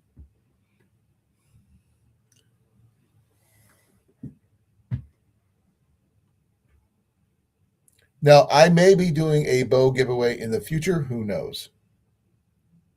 Because if I buy that bow, Jason, that bow fishing reel one you just showed me. Yeah. If I buy that bow fishing reel one, I won't need the bow. The only issue I would probably have is try to keep it out of Ian's hands. No, that's when you leave in your vehicle when you go for your. If something happens with the first one, you have a second one. Well, that one, that bow fishing reel for $99. I would give the bow away and keep the accessories because I could use the accessories. I just can't use the bow. And Ian doesn't need it.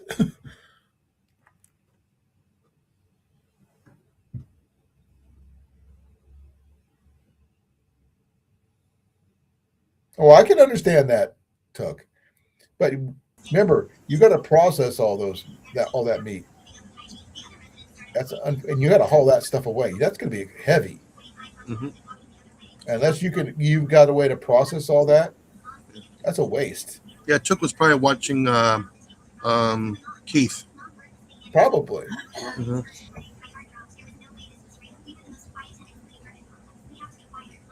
Now, myself, I would go for small game generally, depending on the game in your area and your local laws. The only thing I don't like about Florida, with exception of the Everglades, is the fact that every city is stacked on top of each other down there. I mean, there's no such thing as suburbs. They're all suburbs of somebody. Yeah, on the way home, I think I saw a small hog on the side of the road. I couldn't Today? tell. Yeah, today on the way home. I couldn't quite tell because it was right at dusk. You know, that magic hour? Right. Yeah. I just saw black with a white patch on it. I'm going, I think that was a hog or trash. That happened to look like it. Just to stick with the fun version. It's the hog. There's one of those smaller ones you can roast. Well, the thing is, I mean, you do have a hog issue in your area, but it's not in my yard. Some areas. It's right? not in my yard. It's not in your yard. It's not in my yard. It's even though they are open season in your state, but not in your area due to neighborhood laws or condition or state county laws or whatever. Listen, I'm out in the county, so Okay.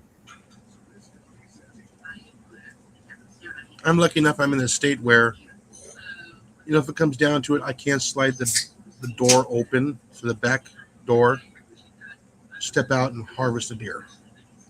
That would be nice. Or a hog in this case. Oh, a hog, you can do that. There's no laws against hogs except for if you're going to be hunting on public land, you still need a license. Right. That's pretty much anywhere. Yeah. That's why I want to get 5 or 6 acres here in Iowa where I can go do that myself without needing a license. Now, do I still need a tag? Yes. But if you're a landowner, you just apply and they give it to you. Yeah. Here in Texas, if you're hunting deer and you're on your own land, you still need a tag. Right. Same here. But you got to get a tag, though. Mm-hmm.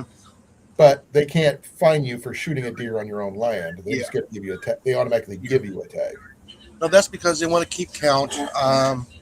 So, you know, that's game management. I understand. Right. Please forgive me. I ate pretty heavy before my life. I ate today. I'm not hungry. I haven't had coffee. I just had milk and I had my supper. That's it.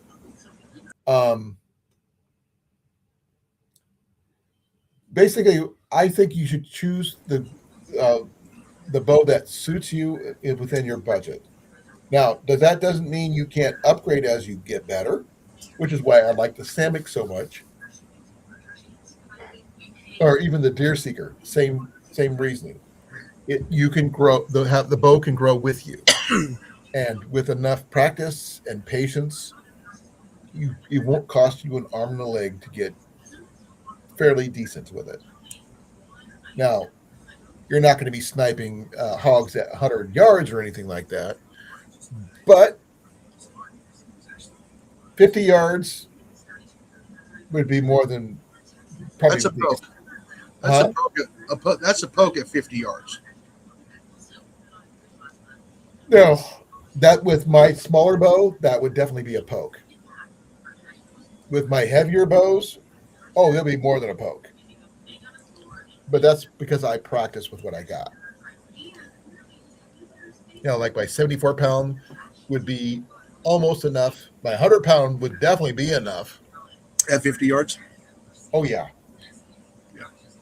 I mean, I could hit bullseyes with my 55 at 60 yards. It's just not an everyday occurrence.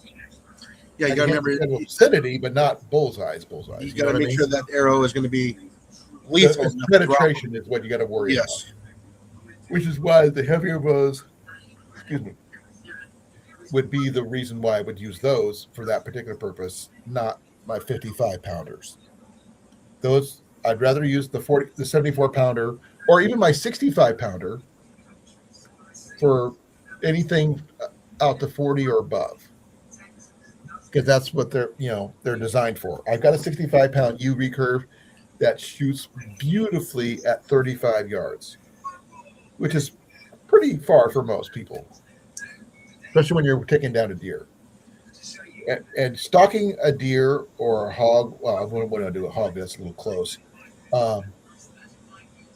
because hogs are mean. But I have stalked within 10 yards of a deer, and all I did was stand still most of the time.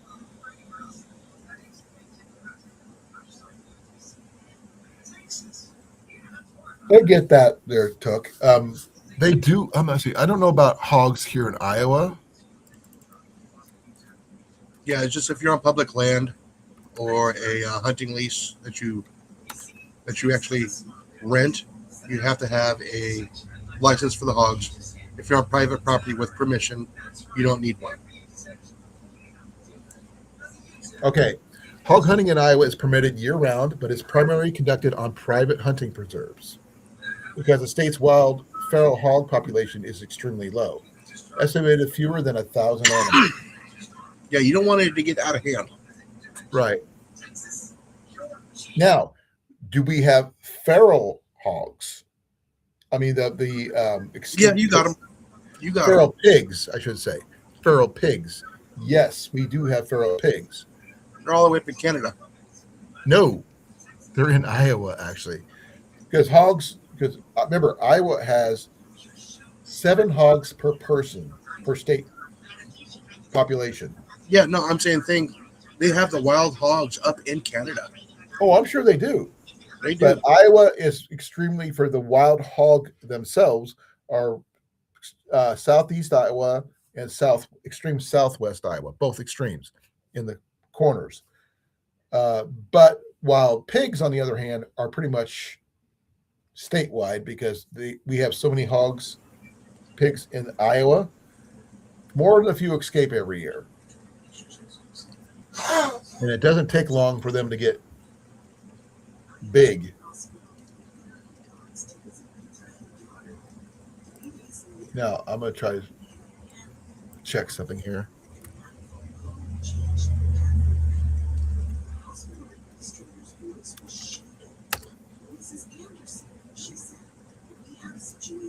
Yeah, feral pig hunting and feral hog hunting are 2 separate things, surprisingly enough. Yeah.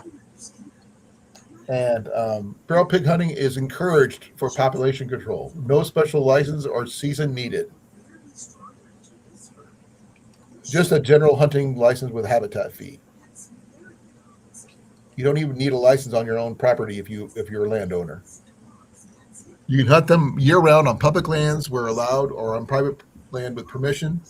It's recommended to report the kills to the DNR, but popular spots are the lowest hills, which are in western Iowa, and river bottoms. So there's that. So pig, so you don't need a feral pig license or feral hog license for these. So if you happen to come across a hog while you're out deer hunting, take it. Because you already have your license if you have already that one, but yeah. Oh, they say tips for success, guided hunts, obviously. Aggressive removal. DNR encourages aggressive removal due to population growth.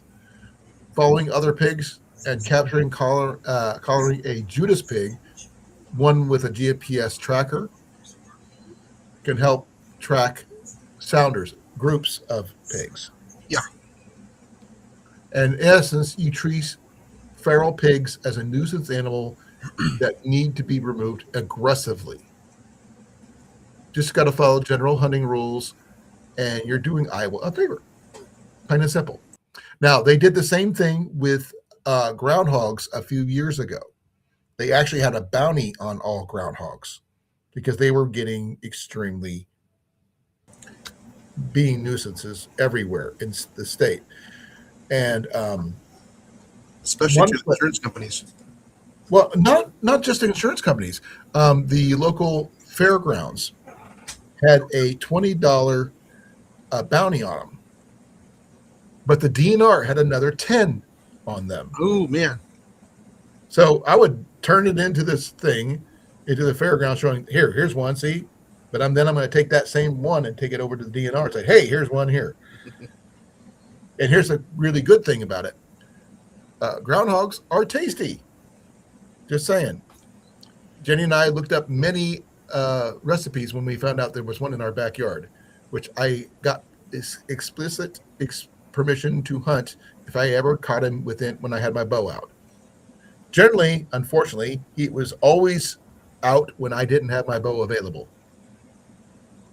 which really sucked. I could only take him with a bow, not a rifle or a shotgun, because where we were located. But I don't longer live there, so I can't do that. But do please keep within the mandated hunting rules of your state. I understand that they're not the same everywhere, because what goes for Jason doesn't always go for me, and vice versa. Always check your local laws. Correct. Oh, don't just check your local laws. Doesn't mean your state laws. Check your county laws. Sometimes they change. Now, deer hunting is allowed in the state capital here in Iowa, in certain areas, because deer control of the local deer population is crucial, because they get out of hand.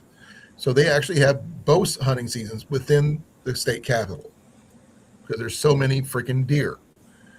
And harvesting an animal, even if you don't intend to keep it, you can always donate it to local charities, food banks, and the like.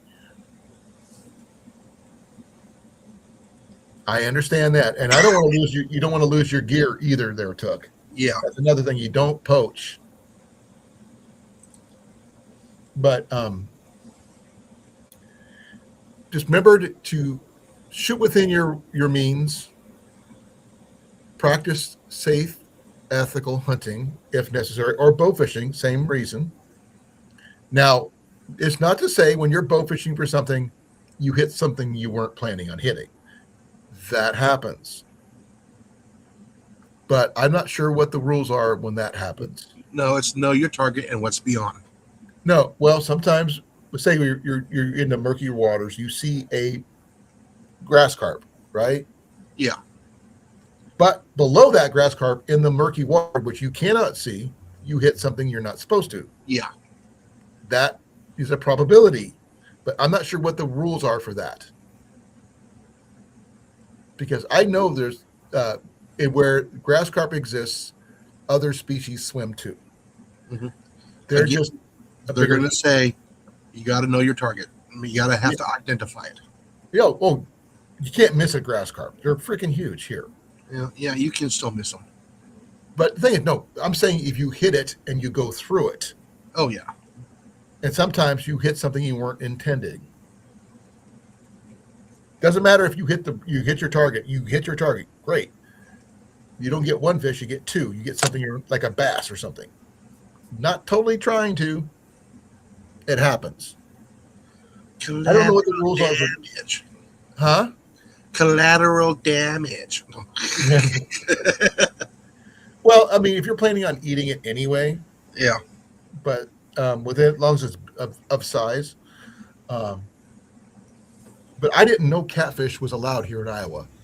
Otherwise, I would have been eating those things a long time ago, you know? No, Took, you got a catfish that identifies as a bass.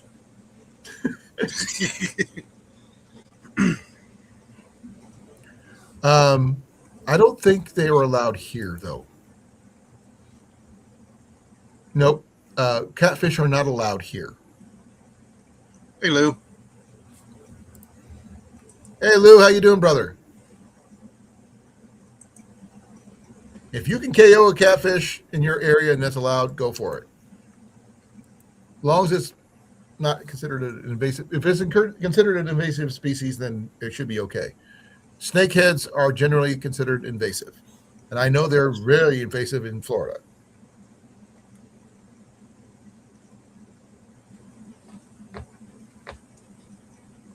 Now, according to my list here for Iowa,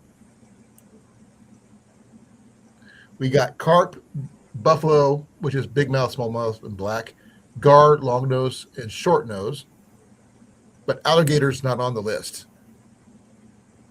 Drum, that's your sheep's head. I think they have those down there in Florida, I believe. Yeah. And down in Texas too, I believe. Yes. Suckerfish. Those are like the white, quillback, and red horse. I'm not familiar with those. I think that's where the mouth is on the bottom instead of in the front. Correct? Mm-hmm. Okay. Dogfish and bowfin. That one I'm still trying to figure out. I've never seen one of those. And if I have, I thought it was something else. Gizzard shad, still have no clue what that is. I am not a fisherman like some people.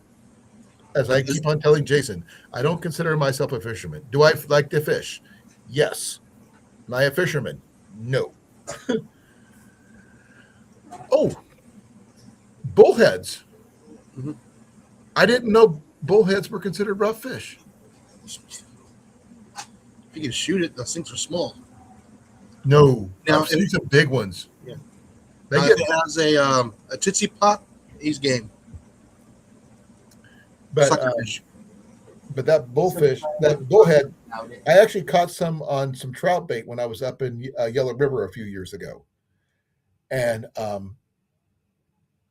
was trying to catch trout, but I caught 3 bullheads because apparently the creek that I was in backwashed from the river, and some invasive species came up and overtook some of the area.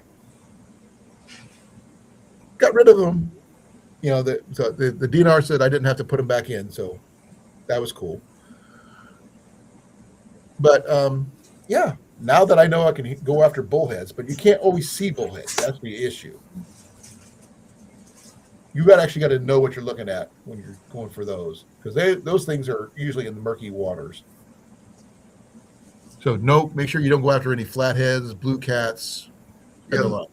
They will devastate a crawfish population like there's no tomorrow. Exactly. Welcome back, Lou. All right, I'll be right back. Apparently he got a long commercial. My apologies, Lou. And thank you for watching the commercial. It helps pay helps me earn money. I don't know if you have a bow fishing setup or anything like that, or a bow in general. If you need to know about where to acquire a fairly budget-friendly bow, I've got options.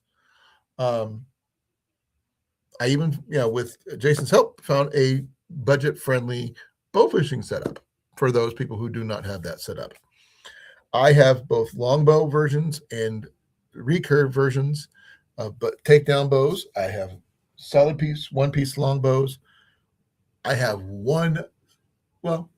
two one-piece recurves, but the rest of them are all longbows generally.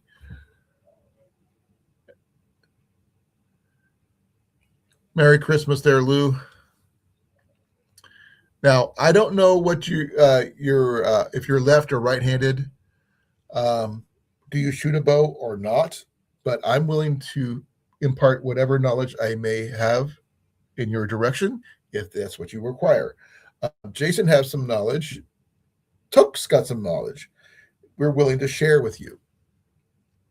Nothing wrong with that. I'm a lefty myself, but I have been teaching archery for over 20 years. I know how to shoot left and right-handed, but I am dominant left.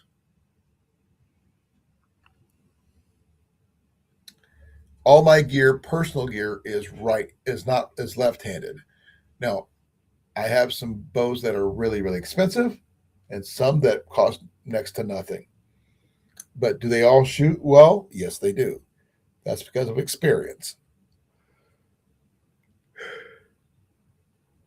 Sorry. I was literally eating supper right before my live started, and I haven't had any coffee. Now, do you have a bow, Lou? Just asking, because I'm curious.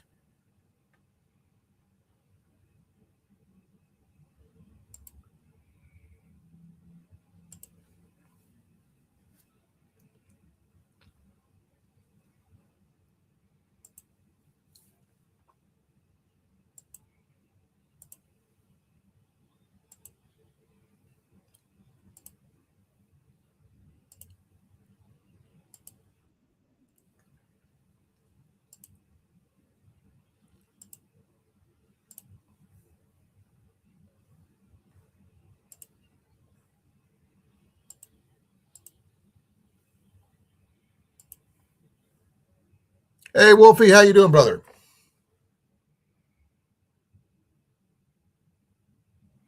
Hey, if they can make it work, awesome. I've seen somebody make a takedown recurve out of snow skis.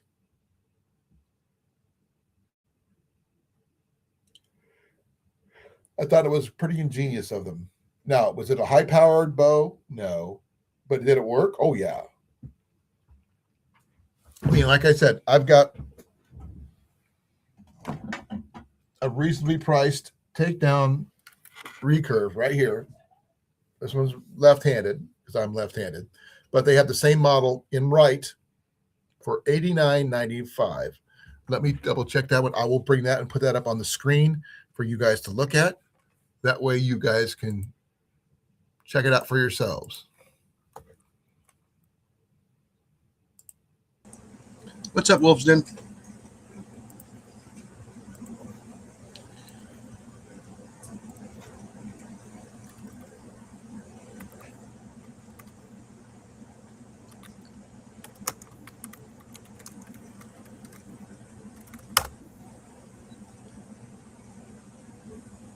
Sorry, let me correct myself. It's $83 Ooh.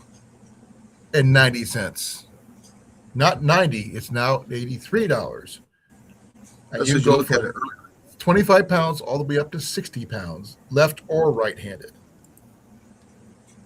I will share that screen with you, so you guys can check it out for yourself, and I will definitely share the link in the chat as well as down below after my live.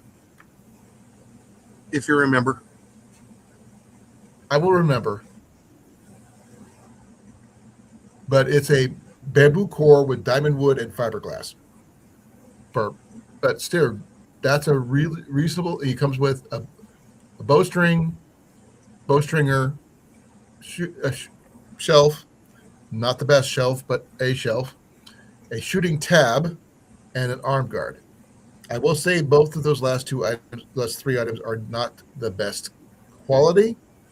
You can do better, but you can use them if you choose to. I don't use I shoot off the shelf, so that's why I don't use that.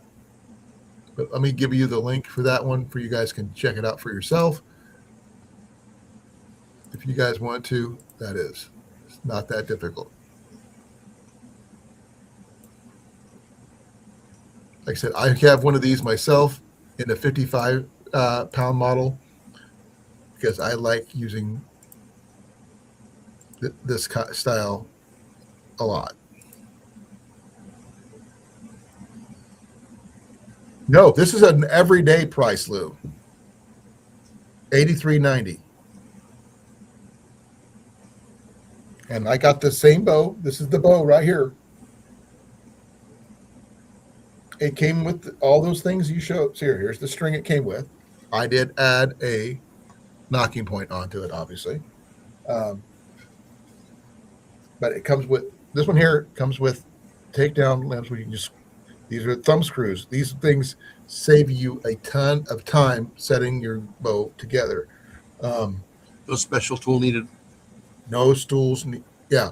I actually bought extra of these just because I was going to swap what I thought was out, because the picture doesn't show them on here, which is really interesting. As you can see in the picture, it shows that you need Allen wrench. This one doesn't. As you can see, that one shows like it needs an Allen wrench. And I don't have any of that. So that's what it came with. So that's what I like about this one.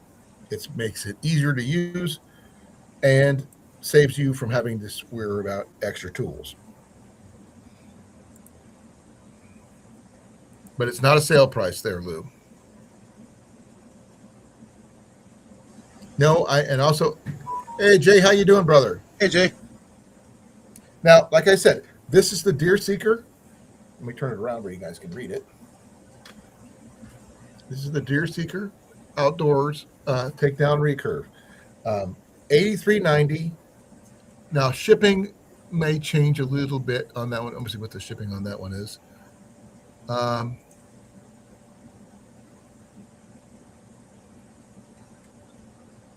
trying to check. I'm not sure what shipping would be because I can't see. It doesn't say anything about shipping. It just says ships from Amazon, so depends on where you live, I guess. But as you can see, the Deerseeker here. Give me a second here. There you go. Here, as you can see, it's got. Give me a second here. I'm trying to get this thing bigger.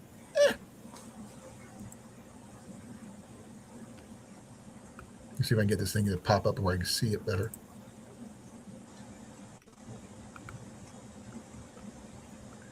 Remember, mine came with using the thumb bolts, not the Allen wrench key ones, which is really nice.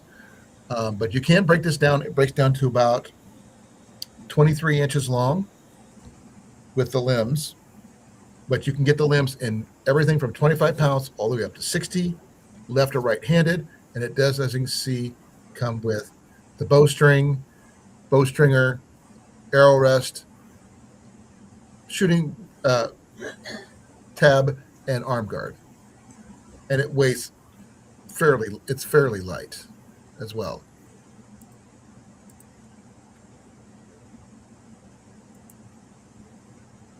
So, any questions? Because Jason has shot my bow, which is the Samick Sage, which is what this one's based off of, and it shoots fairly well. Yeah, it's lightweight, so your arm doesn't get tired that much.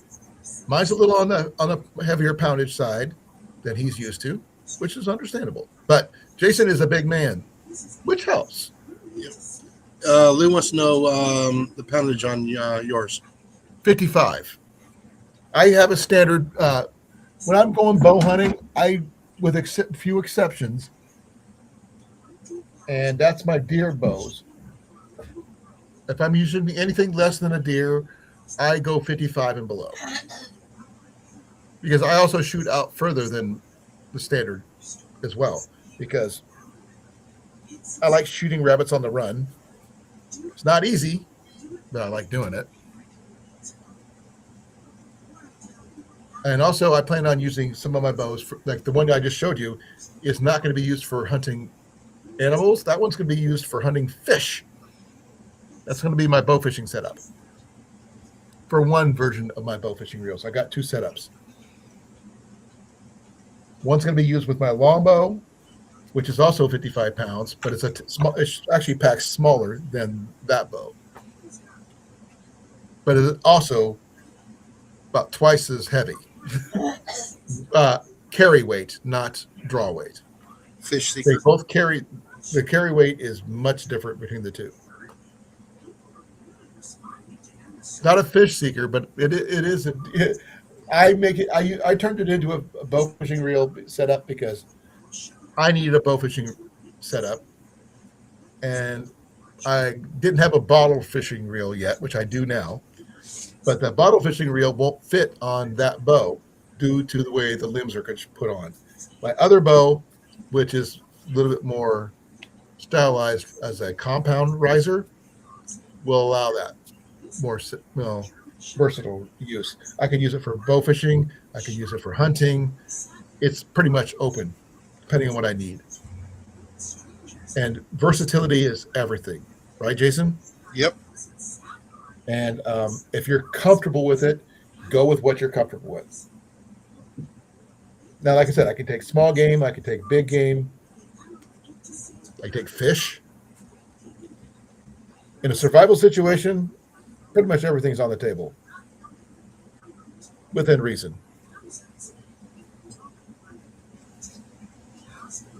I don't know if you bowfish or not. I can honestly say I have not had a chance to do that. There is one thing that is on Jason and I's bucket list right now, which we have not done, and that is frogs. Yeah. It's on our bucket list. I know it sounds stupid, but bow fishing for frogs is on my bucket list because there is no limit for frogs. I think where is there? It's like Yeah, 30? no, there's a limit for frogs. You can only get so many. Is it 12 or 30? It all depends on where you're at. But I'm not using a bow for mine. I'm using air.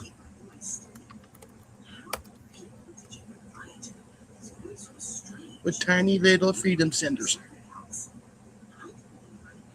Okay, this is actually pretty good. 4 dozen frogs per day here in Iowa. Is that That's a lot of, is that that's a lot of in possession, or is that 20 per day? 8 dozen in possession. Oh wow! Yeah, that's Jeez. per person, folks. But where are you gonna find them all? Public waters, lakes, rivers, private ponds with permission are generally you- okay. But You have to go to several places. check some state and county parks might even allow them, depending on the populations. So there you go.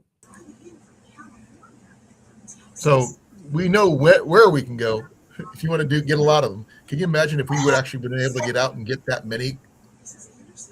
That's a We lot. would have been eating frog legs for days.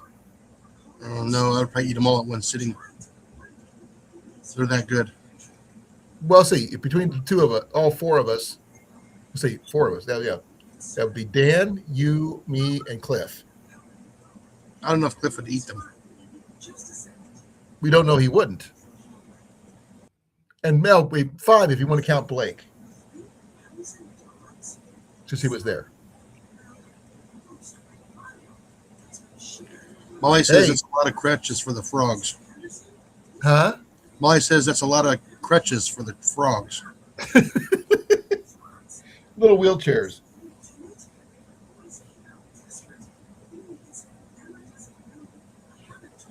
Yeah, that happens, Lou. Oh no, when But they're the thing deep is- fried with some seasoning, oh yeah. I remember when I was a kid, we used to have frog jumping contests in my hometown for like homecoming type of thing. I had the most awesome little leper frog until a giant bullfrog ate him. Because bullfrogs eat other frogs. A lot, Ozark. Wisman, you missed a lot. And thank you. And happy holidays, Merry Christmas, Happy Hanukkah, wherever you follow. We wish you that. Season's greetings That too. and all that rot. Yep. We were discussing all types of bows. There's a bow in the chat. If you're interested, we'll be posting it in the description below after the chat about where you can get an inexpensive bow fishing setup, as well as an very inexpensive bow for even cheaper. I did not notice if that bow fishing setup came with arrows or not. I think it did. I think 3. 3? Okay. I think 3. I'd have to go back and look. But for $99, that wasn't bad.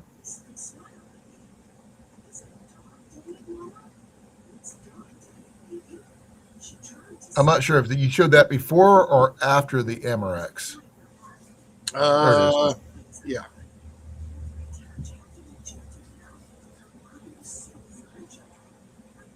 because it was only for $99 and stuff. I was like really, really inexpensive. Yeah, I think it came with 3 arrows, which is a lot for a kit. Usually when you buy one, you get 1 arrow. Right. That's what I was saying. If I bought that setup for it's a 40-pound bow, mind you, I would buy that setup. Since that setup is ambidextrous, I would keep the setup and give away the bow to someone who wanted it. You know what I mean? As a giveaway. Because do I need a 40-pound bow? No. Do I need the other stuff? Oh, yeah, I could use that. It is dual-handed and everything. I am going to put that. It is in the chat. If you want me to post it again, I will. Yep. I am going to save that one in my list of my stuff because that is a very interesting thing to keep. But here is that one more time, just in case. Well, give me a second. Let me do this because I know it's just too much. I don't know why they have so many. Make that link so big, Jason. I don't know why either. But I can shorten it really easily by just doing one thing. In the deal where you see it, and you see a question mark right in the middle of all that link. If you delete everything to the right of that, you can still use the link. Yeah.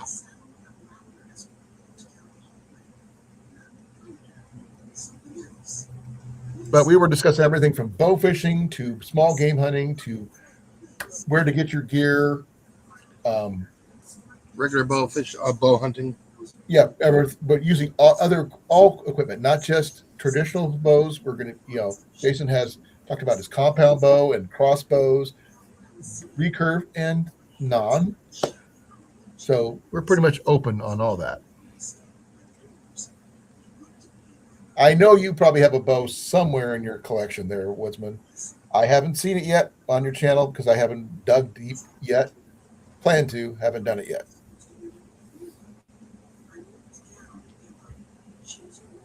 Oh, I'll be right back.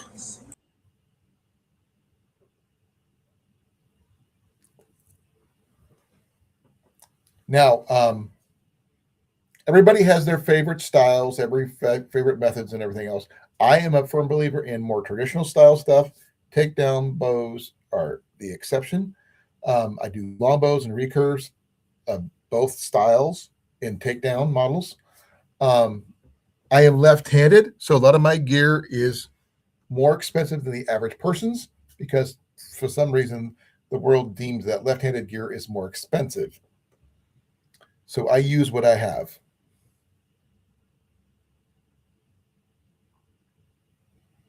Cool. You have a good collection then. I don't use compound because I feel they're too heavy to carry. I used to have a crossbow, but they got stolen. I do know that Cecilia owns a crossbow. A really nice looking crossbow too.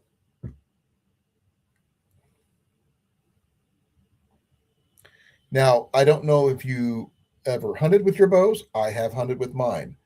I've hunted rabbits, squirrels, deer, and turkey.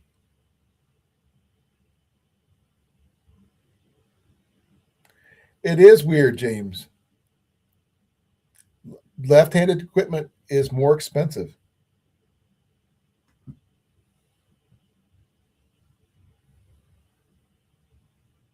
It's not something I mean, I wish it was not true, but it happens. I have to go out of my way. I mean, bow fishing gear, oh my gosh, with a few exceptions, are twice as expensive as right-handed stuff.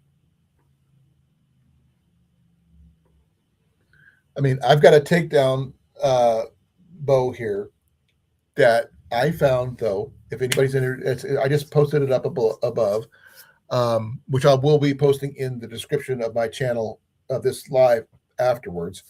The takedown model called the Deerseeker, $83.90 for a left-handed or right-handed bow from 25 pounds all the way up to 60 depending on your preference. And I'm not sure what that is with shipping, depending on the case. I don't know what it is comparatively to where it comes from and how much shipping is, because I didn't see shipping listed. But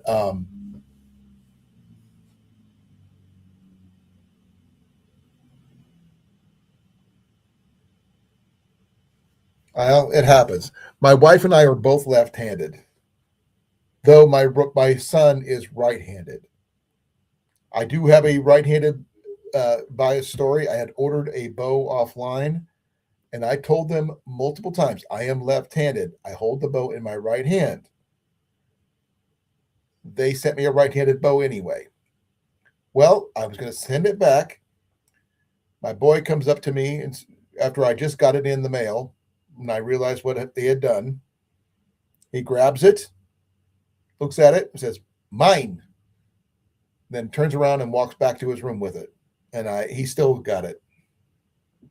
That one was a Black Hunter Takedown Longbow, I think, or Recurve. I can't remember which. But I bought one just because it was the most inexpensive bow I could find. But the Deerseeker is now the cheapest one that I would really trust for taking down small game bow fishing, if you want to set it up that way, and pretty much everything. I plan on using mine for bow fishing.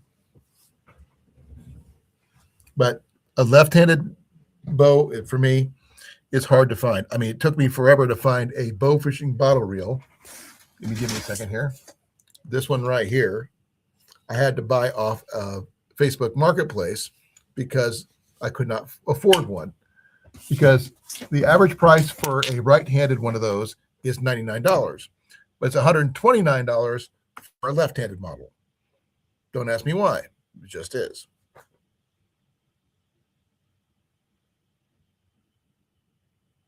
I think we discussed that before. Yeah, you got a Black Widow too, but you got the Recurve. I've got the Longbow. I have a Damon Howard Hunter Recurve, takedown one-piece Recurve. I don't have any compounds though.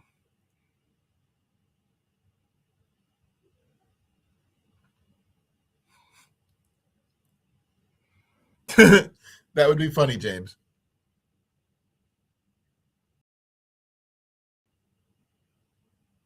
That's pretty cool. I would love to see that one. Where are you going to get that one at? I would love to see that hybrid bow.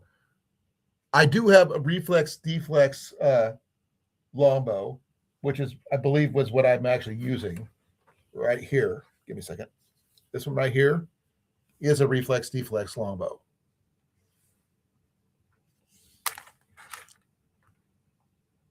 And give me a second here if I can make myself bigger here.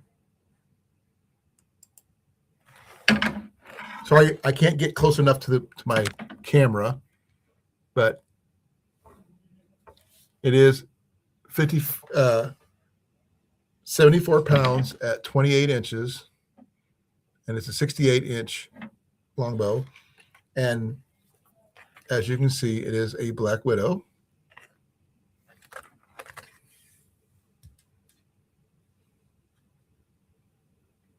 Okay. Can you send me that link in the chat there, Woodsman? I'm actually intrigued.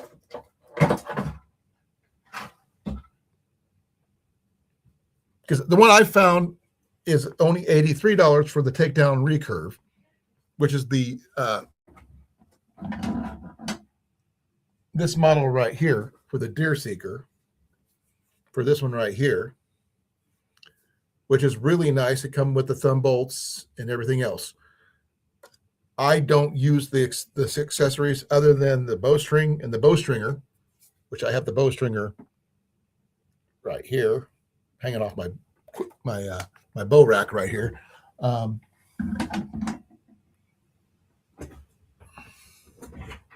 But I want to see that bow. I'm curious about it.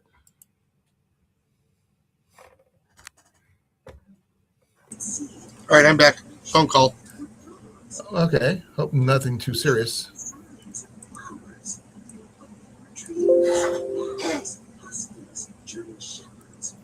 Apparently, for some unknown reason, Jason, But the Deerseeker doesn't get the 25-pound model or the 30-pound model or the 35-pound model.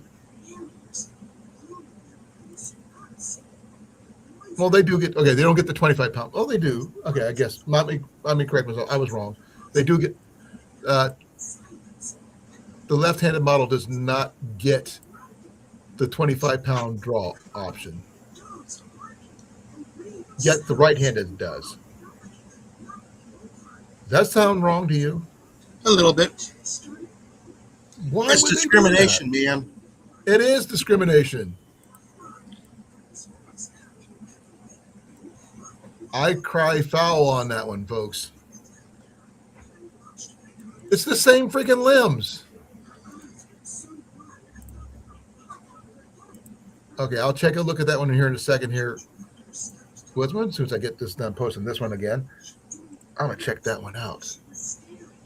Okay, this is also a Deerseeker Outdoor. Same make. Same maker. Jason. Yeah. Here, I'll actually put this one on. Let me share this one out. Thanks to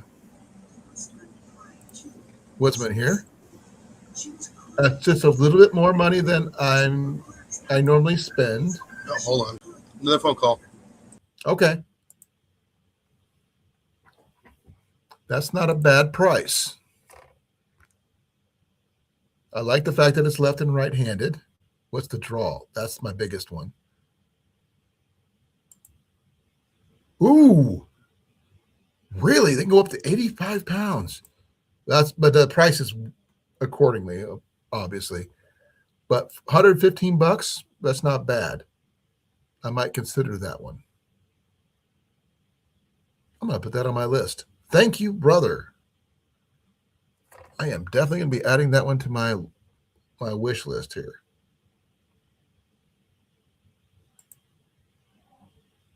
I'm going to add that to my archery list.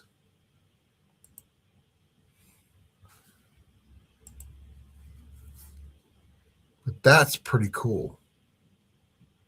I like that.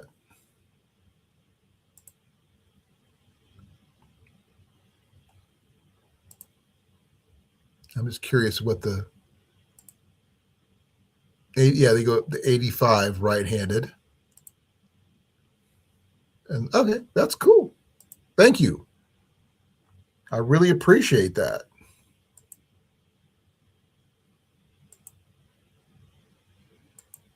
That is freaking cool.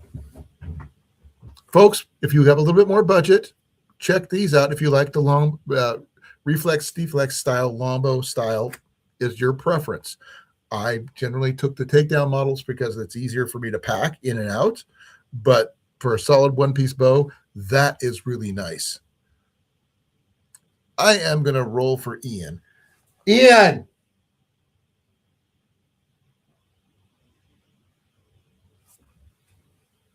One moment, folks.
What is this? Check this out. Okay, this is a Deerseeker outdoor, same as With my bamboo core limbs. same as those. Yeah. but it's a one-piece longbow, $115. It can be left or right-handed. Exactly. And look at the price. Look at the weights. It can go up to 85 pounds. It goes all the way down to 15 pounds. You're in about the 50-pound range. No, 55. 50. You're in the 55-pound range. Yeah, I can pull back a 55, no problem. Okay. I can pull this one back.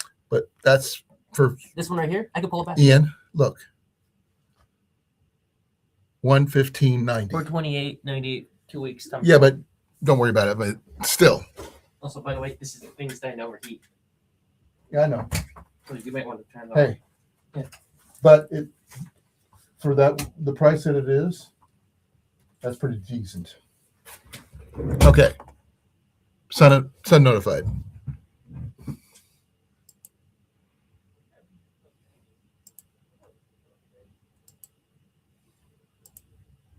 I've tried the Black Hunter one. That Ian's got that one, but it's not that good. Trust me.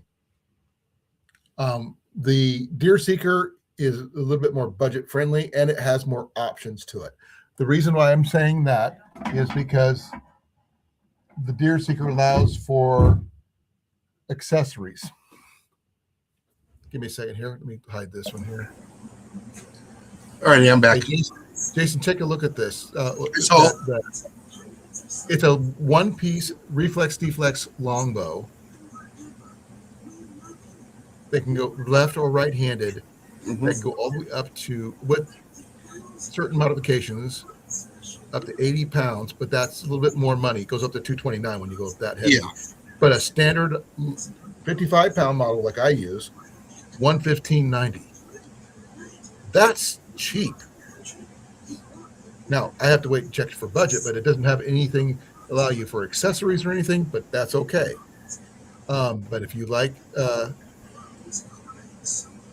those kind of styles, like I do, that'd be cool. Now, what I was saying about this one here, the reason I like this one is because it allows for accessories.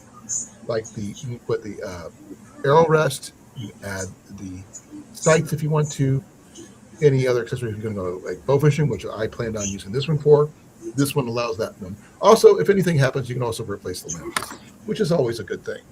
I have backups of backups. Good night, Cecilia.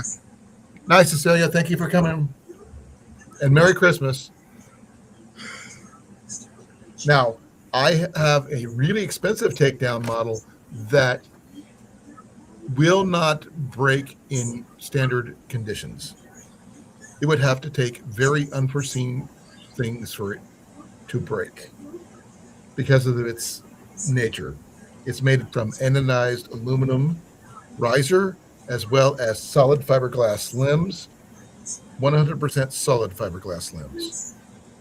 And basically, it would have to be blown up.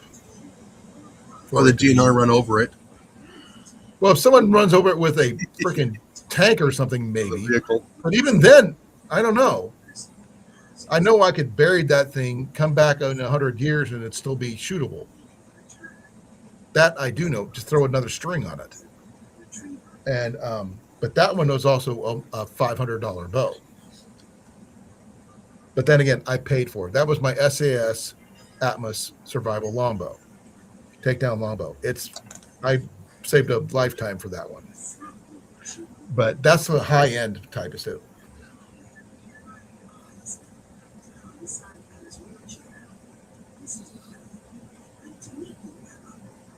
Yeah, it is a little shorter, but it does work for what I need it for. It's great for hunting, especially. And I plan on using that one for just a good all-around bow because I do have a real bowfishing reel that will fit on that one to allow me to shoot my fish with that if I need to. So this one will be more versatile than the Deerseeker will, because the Deerseeker, while I can use it for hunting, it's going to be mainly used for bow fishing. Now, my other hunting bows are going to be my longbows or my other recurves that I have. But that's, a part of it. I mean, I could put this bow fishing reel on my Samick Sage, but I'd rather not, just have a separate system for that. But I have, let's see, 1, 2, 3, 4, 5, 6, 7, 8, 9, 10 personal bows that I have right here in my vicinity. 11, if one in the closet, plus a couple smaller bows. Just saying, that's my personal. The other bows I used to have are gone. I used to have about 20 to 30 more for my range, but they got stolen back in July. And I have not had any updates on if they ever were going to find my trailer and my gear. Unfortunately.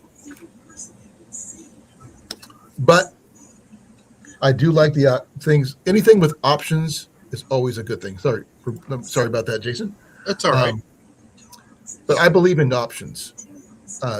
Does his bow work for both bow fishing and hunting? Yes. Does his crossbow? Possibly. I don't know about your crossbow. If it has a place for accessory, you could put. Go ahead. I would not use my compound bow for bow fishing. It's way Though too you could if you had to. Yeah, it'd be way too much power.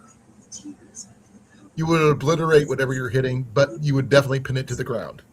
I don't think the arrow would survive being launched. Well, that's why you use the appropriate equipment. Mine are solid fiberglass rod, arrows, fishing rod arrows, which you can get from any standard sporting goods store. Now, the one that he spotted earlier for $99, good deal for a 40-pound right-handed bow, which was what I was saying earlier. I would purchase that bow, keep the accessories for myself because the accessories can be reversed into left-handed, which is one of the reasons I would use it, and then give away the bow itself because I can't use the right-handed bow. Now, could my boy steal it from me? Probably. I hope not, though. That's on my list of stuff, though.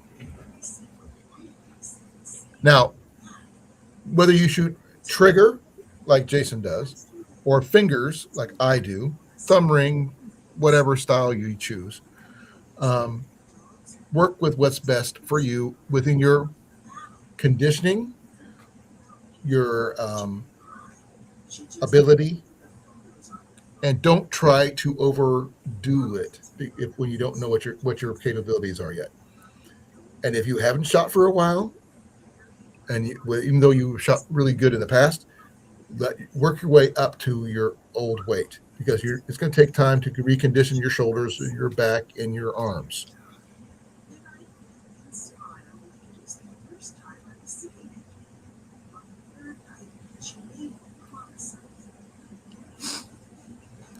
Wait, yeah, that's cool, Woodsman. I love hunting small game. Rabbits are some of my favorite ones. I would love to be. I've been trying to find some decent places to go hunting rabbits. I will be doing that in the next month or so, hopefully, because rabbits are allowed to be hunted up into February of next year. I believe it's until then. Let me double check.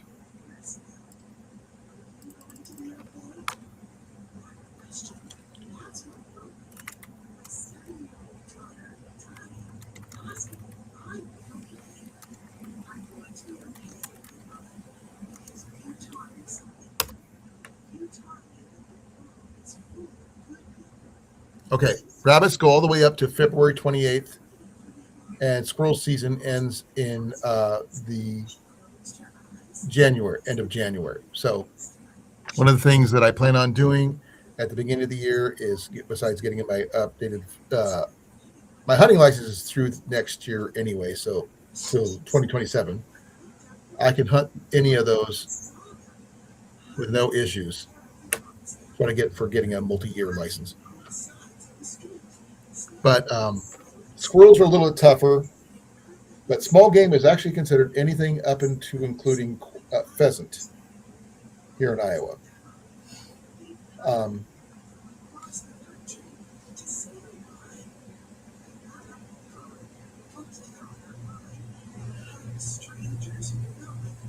That's good to know there, Woodsman. I have some cheap, inexpensive methods for taking small game that doesn't require a lot of money. If you need to learn about some cheap methods for making blunts for taking down rabbits and squirrel, I can show you those. I also got some different styles of blunts that you can acquire that doesn't take a lot of money to do as well. Me too.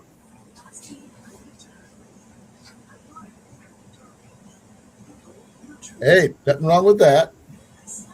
I use a shooting glove myself, as Jason already knows. Yeah. Now, would I use a trigger? I don't know, because I'm used to being able to feel the string, and that I'm not mean the weight of the string, but when I release, I can feel the shot when I touch the string and my arrow directly. If I'm disconnected from that, I can't do that. Also, I would have to pull back further with a trigger than I would normally. Now, what's your draw with the compound, Jason? 32. Okay, you're also a lot longer arms and Yeah. taller than me. I'm a 28 inch. Yeah. So for me to get the same 28-inch draw with a trigger, I'd have to pull my arm way back like this far instead of like right here, what I usually do when I shoot, you know? So that would not be comfortable to me at all. But I have taken down rabbits with field points and blunts and broadheads. It just depends what I have on hand at the time. To be fair, the broadhead was a mistake.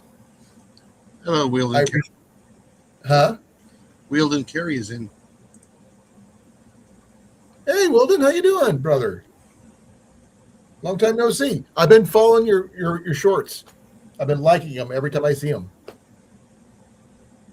I was in his live the other day when he was doing a giveaway.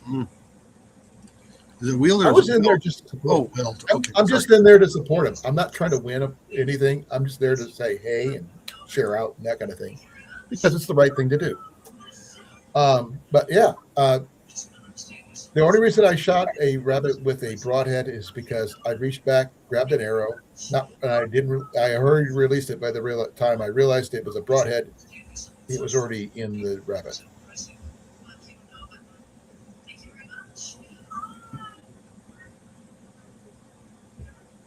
The thing is, I generally use hex blunts, which I'll show you in a second, because not everybody uses the same equipment. I like using rubber blunts if I have them. I've got like 2 of these. I've got a couple judo points, and I have a lot of hex blunt. Let me see that one. That's one of my exploded arrows. Give me a second here. This is one of my hex blunts, which I really, really like. These do a lot of damage. They run about, I think, 135 grain. A little on the heavier side. But, as you can see, I still rock the wooden arrows. But my newest one I just showed off earlier, and that was one of my aluminum arrows I just made this last week. What did I do with it? I just had it. Now I can't remember what I did with it. I feel stupid. Okay, Jason, what I do with it? You were here. You saw it. With what? I showed it off. My aluminum arrow with that blunt I made. Oh, you didn't go very far. I'm trying to find it. I mean, I thought I put it back on my shelf, and I can't find it. Pretend it's a On my spitting bow cobra. rack. You'll find it. Huh? Pretend it's a spitting cobra, and you'll find it. Well, I thought I put it back on my bow rack. But I also have like a half a dozen other arrows out on my desk right now. From bow fishing arrows to blunts to broadheads, you name it. But I can make another one real quick, fairly easy enough, because I actually have extra. See, told you. I planned ahead for this actually, because I was going to do a whole video about it.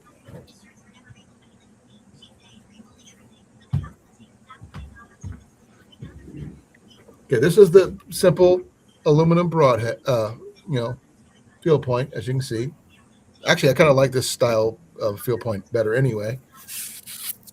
Parabolic feathers. And a simple, everyday washer. Now, you can't just use it on any arrows. This would have to be with a 11/32 in diameter arrow. You cannot do this with a 5/16. It would not be big enough. Because a 5/16 would just go straight through that hole. That doesn't mean you can't change different broadhead, different washers and stuff like that. But basically doing this right here makes you quick, field expedient, blunt for taking down small game. And it helps you from keep losing your arrows in the grass. Apparently not enough to lose them in your office when you just set them down, which is really freaky. I just had it. Now I can't remember where I put it. It'll probably show up when I least expect it.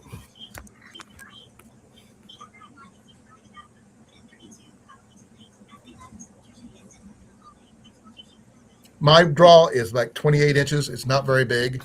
I'm not a very tall guy, as Jason can attest. Yeah.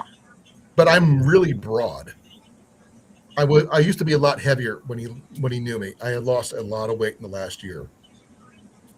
87 pounds, actually. So but I prefer shooting with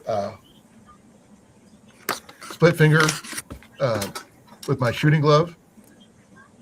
Yes, condition. I need to get some leather conditioner for this, but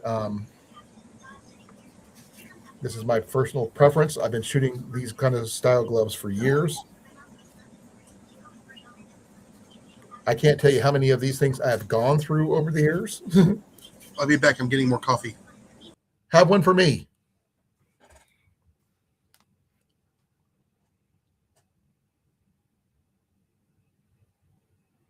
I tried changing my anchor, though. I mean, because I have to go back, because I'm used to at the corner of my mouth when I shoot, because that's where I know where 28 inches is, right here. If I have to pull back further, that's a little hard on the shoulder. I have a issue with my shoulder when I can't throw overhand. I can't go like that. So, and I have a little arthritis now, unfortunately. But I still have no issue pulling back now. I'm actually stronger now than I was. But there's another way to make another blunt. If you give me a second here, I'm not sure if I can do it with this style arrow or not, or just with a wooden arrow that I acquired a while back. Nope, not with this one. This would be a glue-on type if you want to do it. You can also use a 9mm shell casing and some glue. Normally, I would probably use this on a wooden arrow, not necessarily a aluminum one, but you can also do it this way. It's a field cheap, expedient way of making a blunt if you need to. Now, I've got tons of different arrows everywhere. I've got arrows there, and all over around me. Field points for days. Broadheads for days.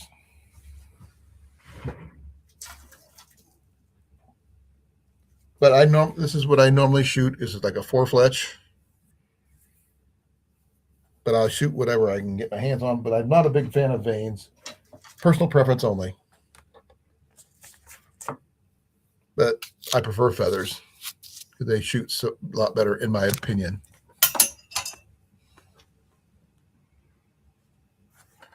Now, I have no compulsions about whether wood versus carbon versus aluminum. Doesn't matter. But as long as I have a feather set up, I'm good. Welcome back, Jason. Yep, I'm back. How many phone calls has that been now? No, I went to eat coffee. Before that, 2 phone calls today. when you were gone, I actually showed off another method that for making a blunt, but you require gluing it to this kind of shaft. But I usually do it with wooden shafts, and that is just adding a 9mm shell casing to an arrow shaft. Now, would you want to do that one? Probably not. That's why I would use it on a wood shaft over but I still like my hex blunts better anyway. That's my personal preference. I acquired those by accident through a bunch of stuff. I picked up some archery gear, and it was part of that. I got a dozen of them, and I said, oh man, these are nice, and they work really, really well. But making a field expedient blunt out of a field point and a washer, yeah, you can't really beat that. It's just the air going over it. You don't know what it's going to do. I mean, that BC's got to be through the roof. Say it again. Oh, the ballistic coefficients is probably pretty horrible. What, this? Yeah. Probably. Now, this is just a cheap washer. Yeah. It's not going to be last forever. You can still, take it off, use it as usual. The field point itself is just as simple. I'm not even sure what grain this one is. Yeah. I usually shoot 15 yards. Yeah, I generally shoot a 125 grain arrowheads of every type, with the exception of my hex blunts. They're a little heavier, and my broadheads are generally 125s too, because that's what I'm used to. I have found some really, really nice field points that are supposed to mimic broadheads, tri-bladed broadheads in flight that are kind of spiraled. Yeah. I don't know how well, they're supposed to spiral when you shoot them, but they're like this freaking long for a broadhead, not for a broadhead, for a field point. And I'm kind of curious how well they would hunt for big game. Bigger game than your average rabbit. Like say for a groundhog or something like that, or even a porcupine, Yeah. And that way, I think it would get more penetration, sort of like an old bodkin used to back in the day. I've got some of those too. They're right down here in my archery box. Those are great for penetrating armor. Now, for penetrating, like say I don't know about a beaver, but a bigger game that's smaller than a pheasant, like I said, like a possum, maybe a groundhog, a porcupine. I'm not sure what porcupine we consider small game or not. Normally, you guys trap them, but no, you don't trap the porcupine. What do you do with porcupine? You generally leave them be, Well, unless you're eating the cameo layer off your trees. Which is probably most of the time they do. They strip the bark like it was going out of style. Oh yeah, especially fruit trees. But I know they're edible, and they're pork-ish in flavor. That's all I can tell you. I have never tried porcupine. You get your built-in shish kebabs. Pretty much. And you can also use the quills for other things. Toothpick. Blowgun dart. You know that I'm not lying on that one. They're a lot like the thorns from a honey locust. But that's a whole different topic. About using improvised weapons kind of thing.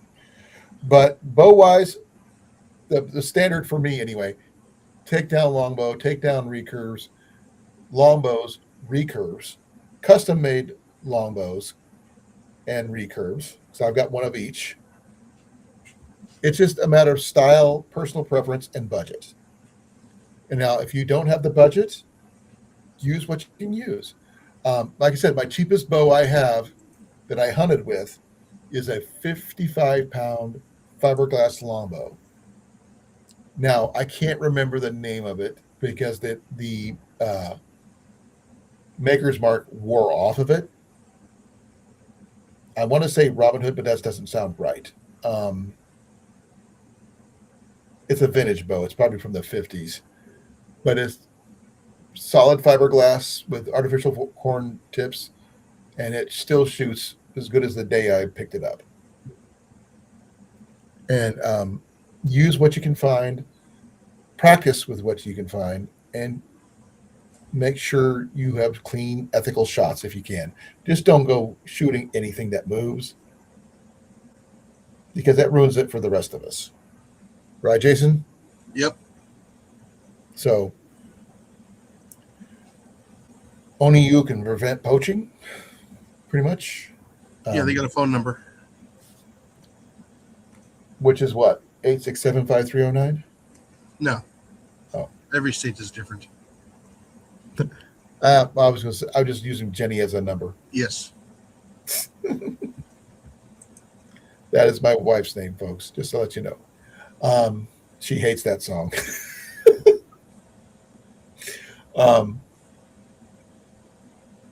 But if you need help, like improvised backdrops and stuff, I have videos on my channel for that. While I no longer have those backdrops due to someone stealing my gear, I can show you in those videos how to make them yourself. And if you have any other questions about making backdrops to be able to shoot gear safely, let me know. I can help you the best I can. And I'm sure Jason would be more than willing to help as well, to his limited knowledge on teaching. Not bows, mostly air rifles he can do. Yeah. But things to watch out for, stuff like that. Right. Always be wary of what's in the background, as you said earlier. Know your target and what is beyond. Yep. And also what's behind you. But when you're shooting, because arrows don't necessarily always go straight. And I'm not talking about straight at the target. They go in unexpected directions, because I've had arrows, not mine, from other people, hit the targets and go in completely random locations. I had actually had somebody shoot me in the back. And if it wasn't for my quiver, it would have been extremely painful. And He's not your friend no more? it was one of my students, Oh. actually, on the range. And I'm not sure, they weren't paying attention. They got distracted and released when they shouldn't have. They shouldn't even have the bow in their hand if somebody's on the range. No, somebody from behind them messed with them. Oh. And caused them to turn when they were releasing. Sort of like that movie from the movie 10 Things I Hate About You, when she actually shoots the coach in the butt situation. She gets distracted. Yeah. Not on purpose. She didn't do it on purpose. It's just somebody distracted her. And to me, that's actually happened to me once. And that was when I was in competition with somebody, and a friend of mine came up and whispered something in my ear to throw me off completely. Now, will I tell you guys what he said? No. But they laughed their butts off when they said it. Because that was the only time they've ever seen me miss. I creamed them for the rest of the day, though. Made them look like, amateurs that they were. But he's the only person who ever could get me to mess up my shot. Because it was so freaking funny. That's the only issue. He got me to laugh. But on the other hand, it is getting close to, about 15 more minutes, then I'm going to call it. My eyes are starting to burn. I've had 0 coffee, which is rare for me on a Tuesday, or any live for that matter. For those people who know me, I generally drink a lot of coffee. But I think I've provided a lot of good information. I'm sure that Woodsman has, as well as Jason, good information for good starter sets for those people who are interested. If you're looking for decent arrows, that may take some more research. I do have the setup for making my own, but I am waiting on acquiring the shafts. That's my biggest, And also, don't forget to match your arrows with your bow. Correct. If your draw weight is for 55 pounds, get a 50 pound. It's easier to go heavier than lighter, folks. So if your bow is 45 pounds, a 55-pound arrow setup would not hurt you. Now, going up to like 75 or higher would probably not be great, because too stiff an arrow can hurt you too. But generally, 10 to 15 pounds over your draw is not a bad thing. But do not go under your draw, because that could cause major safety issues. Like the arrows could snap. If it snaps, it could go into your arm. It could go into somebody else, put out an eye, you name it. But stiffer is better. Lighter is worse.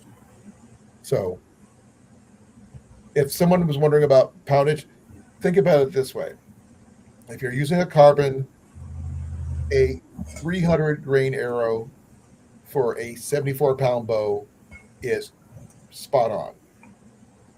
A 300 grain arrow for a 55-pound bow would be fine, because that's generally a carbon, and carbons are generally lighter, but the stiffness means they won't fishtail or what's the other one ever? I can never remember which one it is, but porpoise or fishtail, whatever it is. I'm never good with terminology. I do know if you overpower a lighter arrow, it does one thing and the other one does the other way. I'm dyslexic, folks, so bear with me. Here we go. I just acquired a new skillet, and then I just sold it to my son for $6. I got a number 3 vintage Lodge with the heat ring, 3-notch heat ring.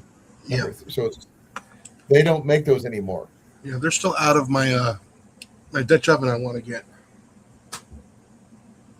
the 20 quart. Yeah, I'm still looking at those. I want to get the 1-gallon cauldron. That I can't remember where I saw it from, but I think that would be amazing for stew or chili. Excuse me. Yep. Turkeys, we require a special turkey tag, but anything lower than a turkey, fowl-wise, is considered small game. Now in Arizona, turkey is And with considered the exception of waterfowl, that's a whole separate situation. Go ahead. Said in Arizona, turkey is considered big game. Yep, it's considered big game here. But also, geese are considered big game. So geese and turkey are big game here. You cannot hunt geese with a bow, but you can hunt turkey with a bow, which is really weird. Makes no sense. But ducks are not considered small game. Is that weird or what? They're wetlands. They're considered, those are Migratory. wetland birds. Yeah, migratory birds.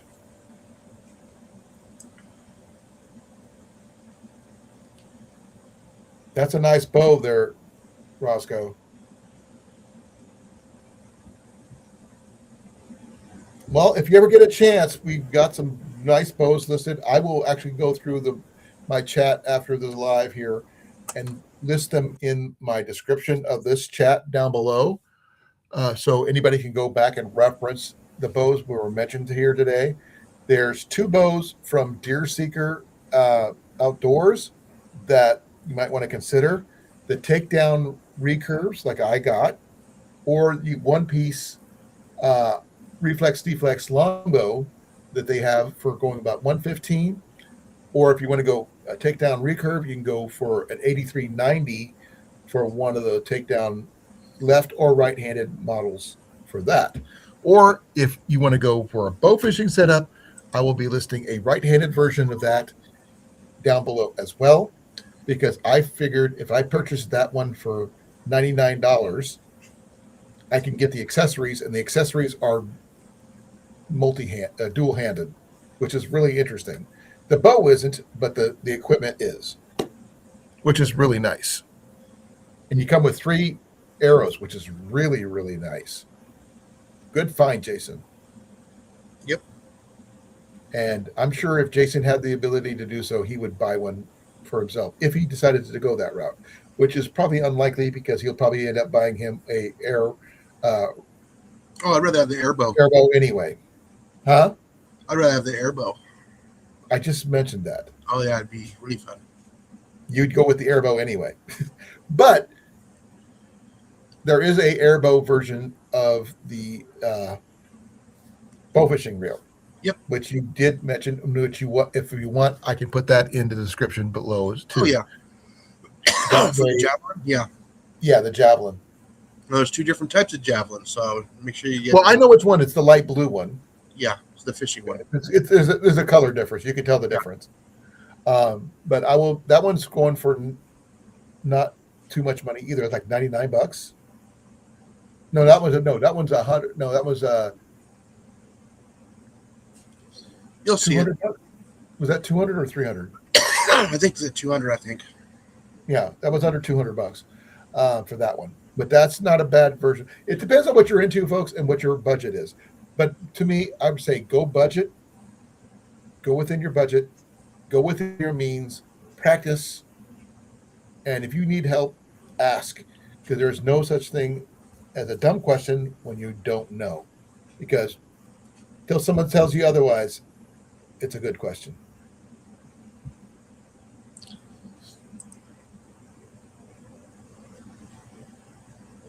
Oh, I didn't know Shawnee was live. Merry Christmas there, Roscoe. Merry Christmas, everybody. I don't know if I'm going to be live on Thursday or not, due to the fact I'm going to go visit my sister.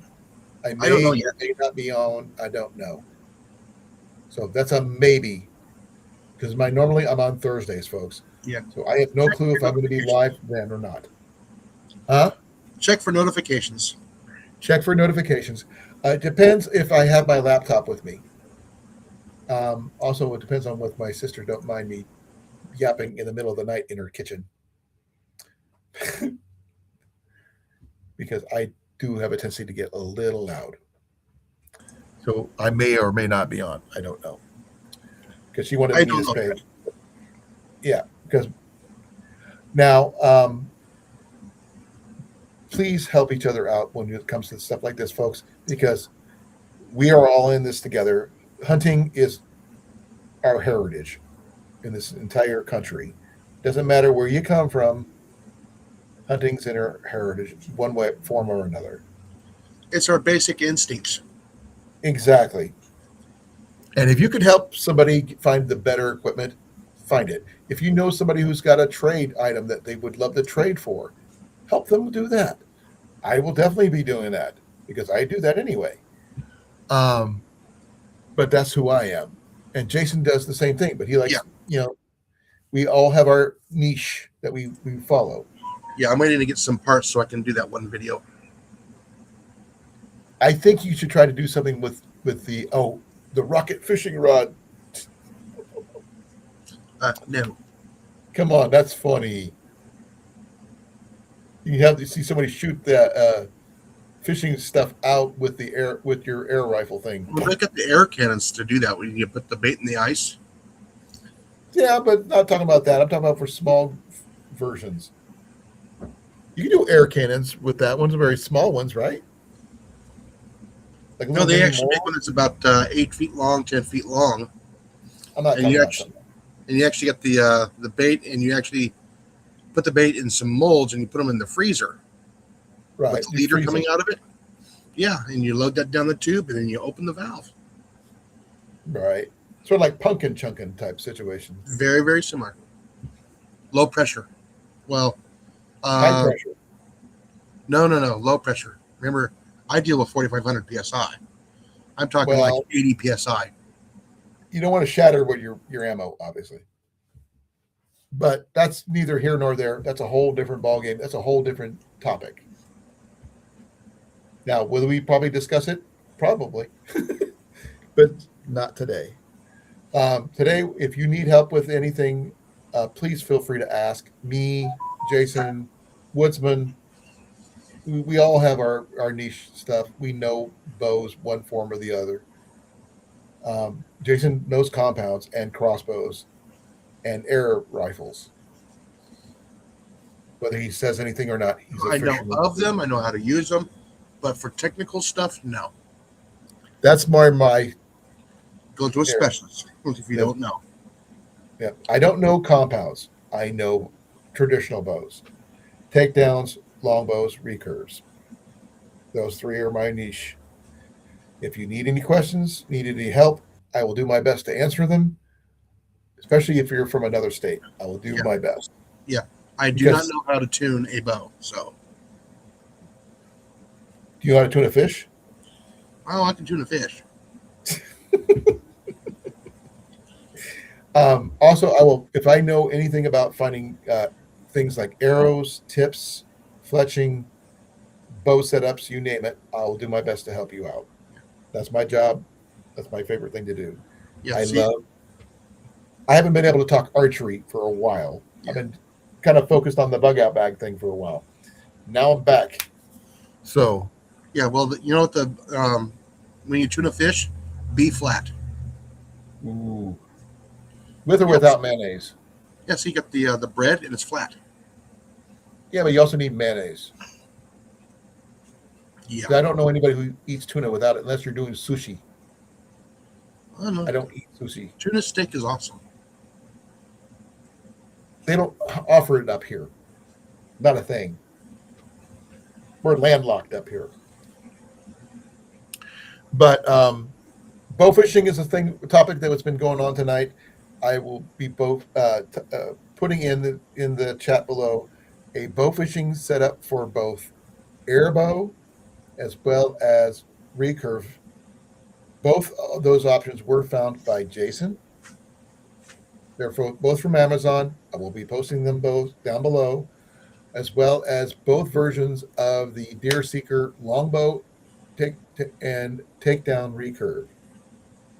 Oh, a little tip: if you Yes. guys do end up getting one of the Airbows, excuse me, never shoot the same target twice in a row with an arrow in there. They're that accurate. You'll If they can hit a fish twice in a row at the same location, no, you will ruin arrows. They're that accurate. I'm sure they are, but I'm saying if they hit a fish twice, there's something wrong. Yeah. If they need to do that. So, are bull sharks allowed? No. Because I know bull sharks can go anywhere. Yeah, but they're not invasive species. That's their habitat for spawning. No, they can go up into the Mississippi, dude. I know. That's an invasive species. It is not. They've been doing it for millions of years. They're in the Great Lakes. They've been doing it for millions of years. Yeah, but they're one of the few saltwater sharks that can go into fresh water. And I heard they can get pretty big within reason. Man, it is now 10 o'clock, folks. I am beat, tired, and wore out. I really appreciate you all for being here. I am Jason. You want anything? You got anything you want to say? Hey, get out there and slap a rat. Definitely slap a rat. Slap it with a bow. Slap it with an air rifle. Slap it with an air gun, air bow, bowfish, whatever it is that you may do. Be be kind. Be well. Have a great holiday season. We love you all here, and we're out of here in 5, 4, 3, 2, 1. Yeah, where's my off button right there?